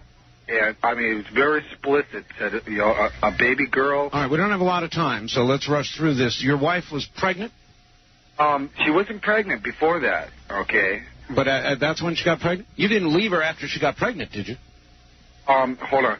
After this spiritual being had spoken to me, it said that a promise would be that I would get a child, a redhead, and shortly after I had told her, we had found out that she was pregnant. We stayed together. The baby was born, and about 6 months later, we just separated, just as the being had said. And the thing was that, you know, I had told a lot of people about this dream, and everybody thought I was crazy. But the thing was, when the baby was born, it was a little girl and it was a redhead. All right. Thank you very much for that chilling call. Do you think he fulfilled his own prophecy, Mr. Templar, or do you think that indeed, as he described, there was a being or an entity involved in this? Well, in general, I wouldn't listen to voices no matter what you think they're good or bad. You have to take the information and analyze it and find out. To follow anything that speaks to you is a path that's going to get you in great trouble. He probably was picking up his own psychic feelings there. There could be some possible entity. We all have these, the Christians call them guardian angels. We have spirits around us he could be tapping into. But it's very dangerous to listen to voices, especially when you're untrained and unknowledgeable. Well, it's particularly dangerous in the real world to talk about hearing those voices. And when people see you acting on the voices that you say you hear, frequently you end up, in a very padded place. This is true, too. Yes, it is. Stay right there, please. We'll be right back. Well, good morning. If you're just joining us, you've missed a lot. James Templar is my guest. He's president of the International Guild of Occult Sciences. They study things like that at this society. And, Mr. Templar, if you're there, we'll continue to move. Yes, I'm here. All right. First-time caller line. You're on the air with Mr. Templar and Art Bell in Las Vegas. Good morning. Hello, Mr. Bell? Yes. I'm calling from Seattle. Seattle, yes, sir. And this is my first time calling a talk show, but I wanted to ask Mr. Templar about some things that have happened in my life. Since this happened about in 9th grade, which is probably about 8 years ago now. But I met this person, and when I met this person, I dreamt about meeting this person. And you mentioned drugs about an hour and a half ago, 2 hours ago, and about spiritualism. Hello? Yes. What was that about? What in spiritualism? Drugs. You mentioned drugs. Yes, briefly. Well, I experimented with LSD or acid, and this was in 10th grade. And when I experimented with this drug, this person was with me, this particular person, this is my friend. And when I saw it, at that time I thought it was a hallucination since I had taken drugs, LSD. This person when I was talking to the person, I'd never experienced anything like this. This image came at me, and I described the image as these red eyes and this face and this hair. I saw this image coming from his face. And as I talk about it right now, I'm shaky kind of. But I thought it was just because of the drugs. But the thing, 2 years later, he called me up, and we were talking, and he told me that he had a girlfriend, and his girlfriend came into the room where he was, and he said that her schizophrenia, excuse my language, I'm Asian, I have a hard time speaking sometimes, I stutter. But she said that... Schizophrenic. Yeah, schizophrenic, whatever. Right. His friends and her family. But he said that she's got it too. But she's a psychologist. But she said when she came in there, she saw the same thing I had seen when I was on drugs, the LSD. And I wanted to know if this person, I've always thought this person was really evil, and he believes he's evil too. And he doesn't seem to be a normal person. His parents, when I first met this person, his grandmother and his mom told me that they thought he was evil too, because when he was a little child, that he used to take off his grandmother's wig because she had a disease, and used to say all kinds of bad language inside like a grocery store and say, "Look at my grandmother, she's a blank, blank, blank." All right, thank you, caller. Now, I don't want to put down anybody's experience, but we're very much opposed to drugs in all their forms, and it's a dangerous thing to be mixing anything with drugs. All right, I do want to ask a question though that I hope you'll answer honestly. It's everybody's just say no to drugs, of course, but to follow up on what he started with LSD and other hallucinogenics, would you regard these as simple chemical hallucinogenics, or does a strong hallucinogenic give you an enhanced possibility of walking through the door to something else? Only in the shamanic tradition that they actually use plants, not chemicals like LSD that are man-made. They actually use plants, and the theory behind them is you go into the soul or the being of this plant, and it talks to you through this hallucination state. And shamans have been doing this for hundreds of years, and through a very disciplined procedure that they have that's been learned and passed down, there is some validity to it. The average person doing this or taking drugs, as far as I'm concerned, it has no meaning. All right, that's fine. What about the average person trying to reach an enhanced psychic state through the use of some sort of organic mushroom? I think they even call them magic mushrooms, don't they? Again, we're very opposed to that. You don't really know what happens. If you're in an altered state that you've manufactured through a drug, you don't know if this is a fantasy or reality. That's true, and I suppose that would be way too far to interest you in the sense that there would be that confusion and less possibility of scientific verification. There can be no verification, but there are some old traditions that, but you can't follow this as a person here. You'd have to live in a tribal situation and go through that. Very few people can use any type of drug with any discipline. Very good. Line 2, you're on the air with James Templar in Las Vegas. Good morning. Yes, good morning, Art. Hello. Yes, Art. Yes, do you have a question, sir? Yeah, I was just really surprised when I turned on the radio and heard you had an occultist on the radio today. Well, here he is. I just have a few questions, being that you are a Christian, Art, and that so many of your listeners appear to be Christians. I think it would be interesting to give equal time to someone who would present a Christian point of view on things. I think I have no problem with that, and most all the guests that I've had on, sir, have been Christian or very religious people, so if anything, this is the unusual, not the usual. No. Do you have a question? Well, no, I just had a recommendation. I think that the Christian Research Institute would be happy to send someone that would be a guest on your show. If you had, like, the president of the Christian Research Institute, I think your listeners would benefit a lot more than a cultist or a sorcerer or whatever. I understand the point of view, and I thank you for the call. And indeed, it might be fun, that is to say, if that's our twisted idea of fun, and it is mine sometimes, Mr. Templar, to have somebody on who would take you on directly, as this gentleman suggests. Would you be interested in that sometime? Time, any place. All right. Line 3, you're on the air in Las Vegas with James Templar and Art Bell. Good morning. Thank you, Art. I'm concerned about the fact that we're losing our planet. We seem to be self-destructing. There's more crime and corruption now than ever. I don't mean to be a negative, but I believe that is true. Art, your guest said that several times he said there are ways of fighting. Yes. But he never once said what those ways are. Well, he did. I pinned him up on that one a little bit, and he resorted to saying, well, it's education, presumably education in the occult sciences or occult beliefs. Well, now, if we call the 800 number, can we get some guidance or information about how... Yes, I really think that there needs to be a concerted effort put forth so that 10 years from now we don't blow up or whatever. Well, we're all geared to practical. That's exactly what we teach people, and that's why we are a, quote, college, and we teach people, we have courses, et cetera, of how to do things to change your life for the better, and that's what we're trying to do. Are they correspondence courses or what? Yes, everything we have is geared up to correspondence courses because we are an international group and we service people everywhere on the planet. Well, I hope a lot of the listeners tonight on your program, Art, are concerned about this and get together and learn what these ways of fighting this are and do, try to save our world. Well, that's what I'm saying, and no matter what perspective you're coming from, get out there and do something. Well, we all are concerned about changing the course of things. Yes.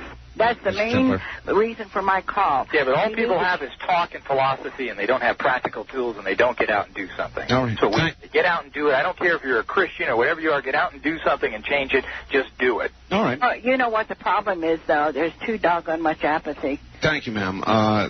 There is a lot of apathy, isn't there? Let somebody else do it. Yeah, that's really true. I wonder if it's a pressure of population or something that we feel lost and too small to accomplish anything.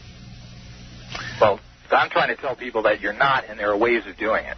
All right. That opens one line in Las Vegas, in the metropolitan area, 383-8255. Wildcard line 3, you're on the air with James Templar in Las Vegas. Good morning. Yes, I'm calling from Seattle. Yes, sir. Good morning. I'm not able to hear you on the radio right now because KVI isn't carrying this part. Right. Be able to hear him over the phone? Yes, he's listening to you right now. KVI went to their morning show, I suppose, at 5 a.m. Anyway, you're on the air with Mr. Templar. Well, it's about reincarnation.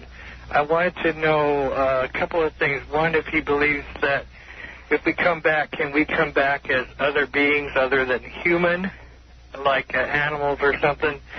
And also, supposing something were to happen to the Earth and all life was to cease to exist, where would all the spirits go since they couldn't come back? Ooh, both of those are good questions. Mr. Templar?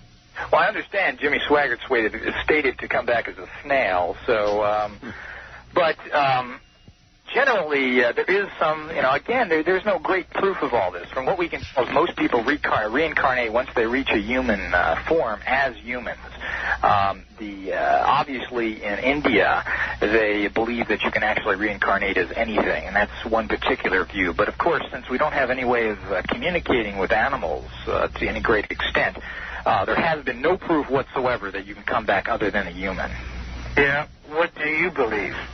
I tend to think you reincarnate as a human because that's the best way you can learn, and that's what reincarnation is all about. Okay, now what do you believe happens if, say, doomsday arrived and the Earth, what happens to all the spirits on Earth? They can't reincarnate into forms back on this planet. Ooh, good question. Well, you don't have to reincarnate. As a matter of fact, what you're trying to do in your reincarnation process is to never reincarnate again because you've learned. And the people that are the masters that have achieved certain levels stay in the astral plane, and they serve as guides and teachers. Right, but so you're saying that you wouldn't necessarily have to come back. You could achieve the final perfection in the astral plane somehow or another? Or, his question is a good one. What happens to all of those souls that have not achieved level that lets them go on instead of coming back again? Well, if you can either be destroyed, and if you have a real negative and you don't learn, there is a dump heap that supposedly where people are destroyed that have no use. Other ones can stay in a learning in the astral plane, and eventually, whatever happens, we don't know if there's parallel worlds they can go to, but even if this world is destroyed at some period of time, you got to remember you're thinking like a human. A day in a 100 or 1,000 years in the spirit realm means nothing to them. There's no time and space frame. But a dumping ground for souls? Well, of course. There is a destructive part where people that have committed atrocities that do not learn eventually never reincarnate or never learn from it. And also, I was wondering, too, when we come back on Earth, do we have a choice as to where we go, or are we assigned? The theory is you pick exactly what you reincarnate as. And most people that have been recessed and so forth state that they pick that for that particular lesson they need to learn. Right. And also, I was wondering, could Art Bell in a previous life have been a dinosaur? Tyrannosaurus Rex, sir. Bear it in mind when you call it. All right, I've got to go. Thank you very much for the class from Dinosaur. See, I do this every night. Every night. Bear that in mind. Line 2, you're on the air, Coast to Coast AM with James Templar and Art Bell. Hi. Hello. Hello. Hi. I've only been listening since 5 o'clock, so I feel like I missed a lot of good stuff, and I'm sorry. You did? I did. I probably missed what I wanted to know, but since 5 o'clock, I noticed that, and I wondered if you noticed this, whenever it comes to anything spiritual, Christians seem to get all undone and afraid, and and they question it and they don't understand it. And my idea of Christ was that he was trying to constantly teach us and impress upon us how spiritual we are. Do you get that? Well, ma'am, look, let me jump in here. Anytime you challenge anybody's belief system, their faith, what they believe to be faith and true, you're going to engender the kind of comments that we've had this morning. People are going to be upset, angry, not at all tolerant, and think you are the heel of the world. But I hear him saying and that we are that this is about spiritual stuff, and then we're supposed to be spiritual, And, I mean, as far as I'm concerned, that's the best part of it. That's our true being, is our spiritual side, our worldly side. That's why there's so much concern about it. I get all this resistance from people. Yes, of course. About the spiritual stuff. That's because we're questioning some part of their belief system, or he is of theirs, one way or the other. They're challenging each other, and they're at odds, so... I'm sorry I missed. I feel like... Well, I'm sorry you did, too. You can get a copy of this show, and I'll tell you how in a moment. Thank you very much for the call. It's area code, if you want a copy of the show. Area code 702-873-3821. 702, the area code, 873-3821. Wildcard line 3, you're on the air in Las Vegas with James Templar. Hello, I'm excited. Where are you? Morro Bay, Art. Morro Bay, And do you have a question, sir? And I send good vibrations out to you, my friend. Okay. And I wish you to return those to me, hopefully, with hope and faith. The man is... may I talk to Mr. Trembler? I am here. Hi. Hello. I'm very interested. I'll be calling your number. I've had some experiences. What happens when you keep running into people that you don't want to run into, and you know invariably the more you try to avoid them, this may be in a town, okay, you run into them? Well, in occult terminology, they call that a cross condition, which means somehow you have this negative energy hanging around you, and you have to release it. Yes. Because you draw these people to you, and there are certain people like that. Yes. That you can be in a restaurant somewhere, and if a nut comes in, he'll come right up to you every place. That's what happened to me, my friend. And I personally even went through some of these problems, and you can clean yourself out. And this is part of this energy thing that we don't quite understand. And what you try in occult practice is to repeat in the positive aspect that person that makes money, as I stated before. So there's something hanging around you that draws people in. Otherwise, sir, I'm afraid the term for it that many have used over the years is bad vibes. I've got to go. But that really is correct, isn't it? That's right. That's pretty much the slang. Hold on just one moment. We'll be right back.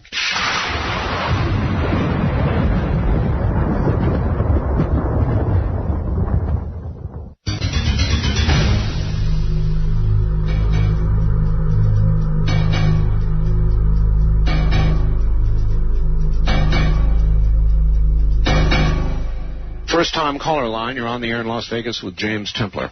Can I give a rebuttal? I had called, the first time ever. I listened to you for years. Yes, sir. Okay, if you get it in quickly, because we're almost out of time here. Okay, well, I always hear Christians referred to about the religious bigots and the Jimmy Swaggart type, but I just want to say there's thousands that go out and feed hungry people and help people get off drugs. That's a well-made point. And what do the occultists do for people like that? What kind of good works do they do? Yeah, let me get it. I mean, the other caller said the same thing that I didn't recognize. I believe there are good Christians that are doing good work. Oh, good. I don't condemn all of them. There's good and bad in everything. Just don't shove it down my throat, and I support their freedom to operate as much as possible. All right. Well, that's not quite peace pipe, but it's close anyway. Line 3, you're on the air. Good morning. Yes, good morning, Art. I wanted to ask your guest, does he feel that the Bible personally has been edited down as far as attaining the greatest control measures in this document? Only 120 times since 1900. Wow. So God knows how many before that. My roommate personally believes there's been so much forgery in it also. And that's about it, Art. I wanted to ask his opinion on that. All right. Well, you did. Thank you very much for the call. Line 1, you're on the air in Las Vegas with James Templar. Serbians of Yugoslavia are atheistic communists. They are not Christians. Oh, my. Oh, God. Thank you. Out of state from Jackie Golf Plaza Hotel, you're on the air with James Templar and Art Bell. Hi. Hello? Am I on now? Yes, you are. Is this Art? Yes, it is. Okay, I can barely get you on my radio. I'm in Northern California, Greenview, California. Okay, well, you're on with James Templar as well, and very little time. What's going on? To you 4 years ago when my little dog was poisoned. Oh, yes, I recall. Okay, I've been through a lot since then, but something really fantastic happened. You suggested, on many of your callers following, that I get another one. I was afraid to because I was afraid the same thing would happen. Right. 2 weeks later, I had a dream about her breed and a puppy, and I'd never seen a puppy of her breed before. Yes. And through long-distance phone calls to the Association for her breed, I located one, got one, and the strangest thing, she does really unusual things that the other one that was poisoned did. Yeah, but at the very least, the same thing has not happened, has it, ma'am? Beg your pardon? The same thing has not happened, has it? Well, she was poisoned, but... No, your new dog. Yes, but I got her to a different vet who wasn't related to the people that were behind it, and he saved her. But she did something so fantastic. Oh, well, she's still alive then. Yes, the second one is still alive. All right, I'm sorry. We're flat out of time. Mr. Templar, it's been a pleasure having you on, even though we disagree greatly about many things. It's nevertheless been informative and riveting. And your 800 number, if they want to know more about your organization, is 1-800-395-4467, right? Yes, it is. And thanks for having me on, and I welcome coming on again. We'll do it again sometime, Mr. Templar. It's been something else. Have a good morning. You take care, Art. Right. He's a real trooper for sticking it out with us this way. Thank you.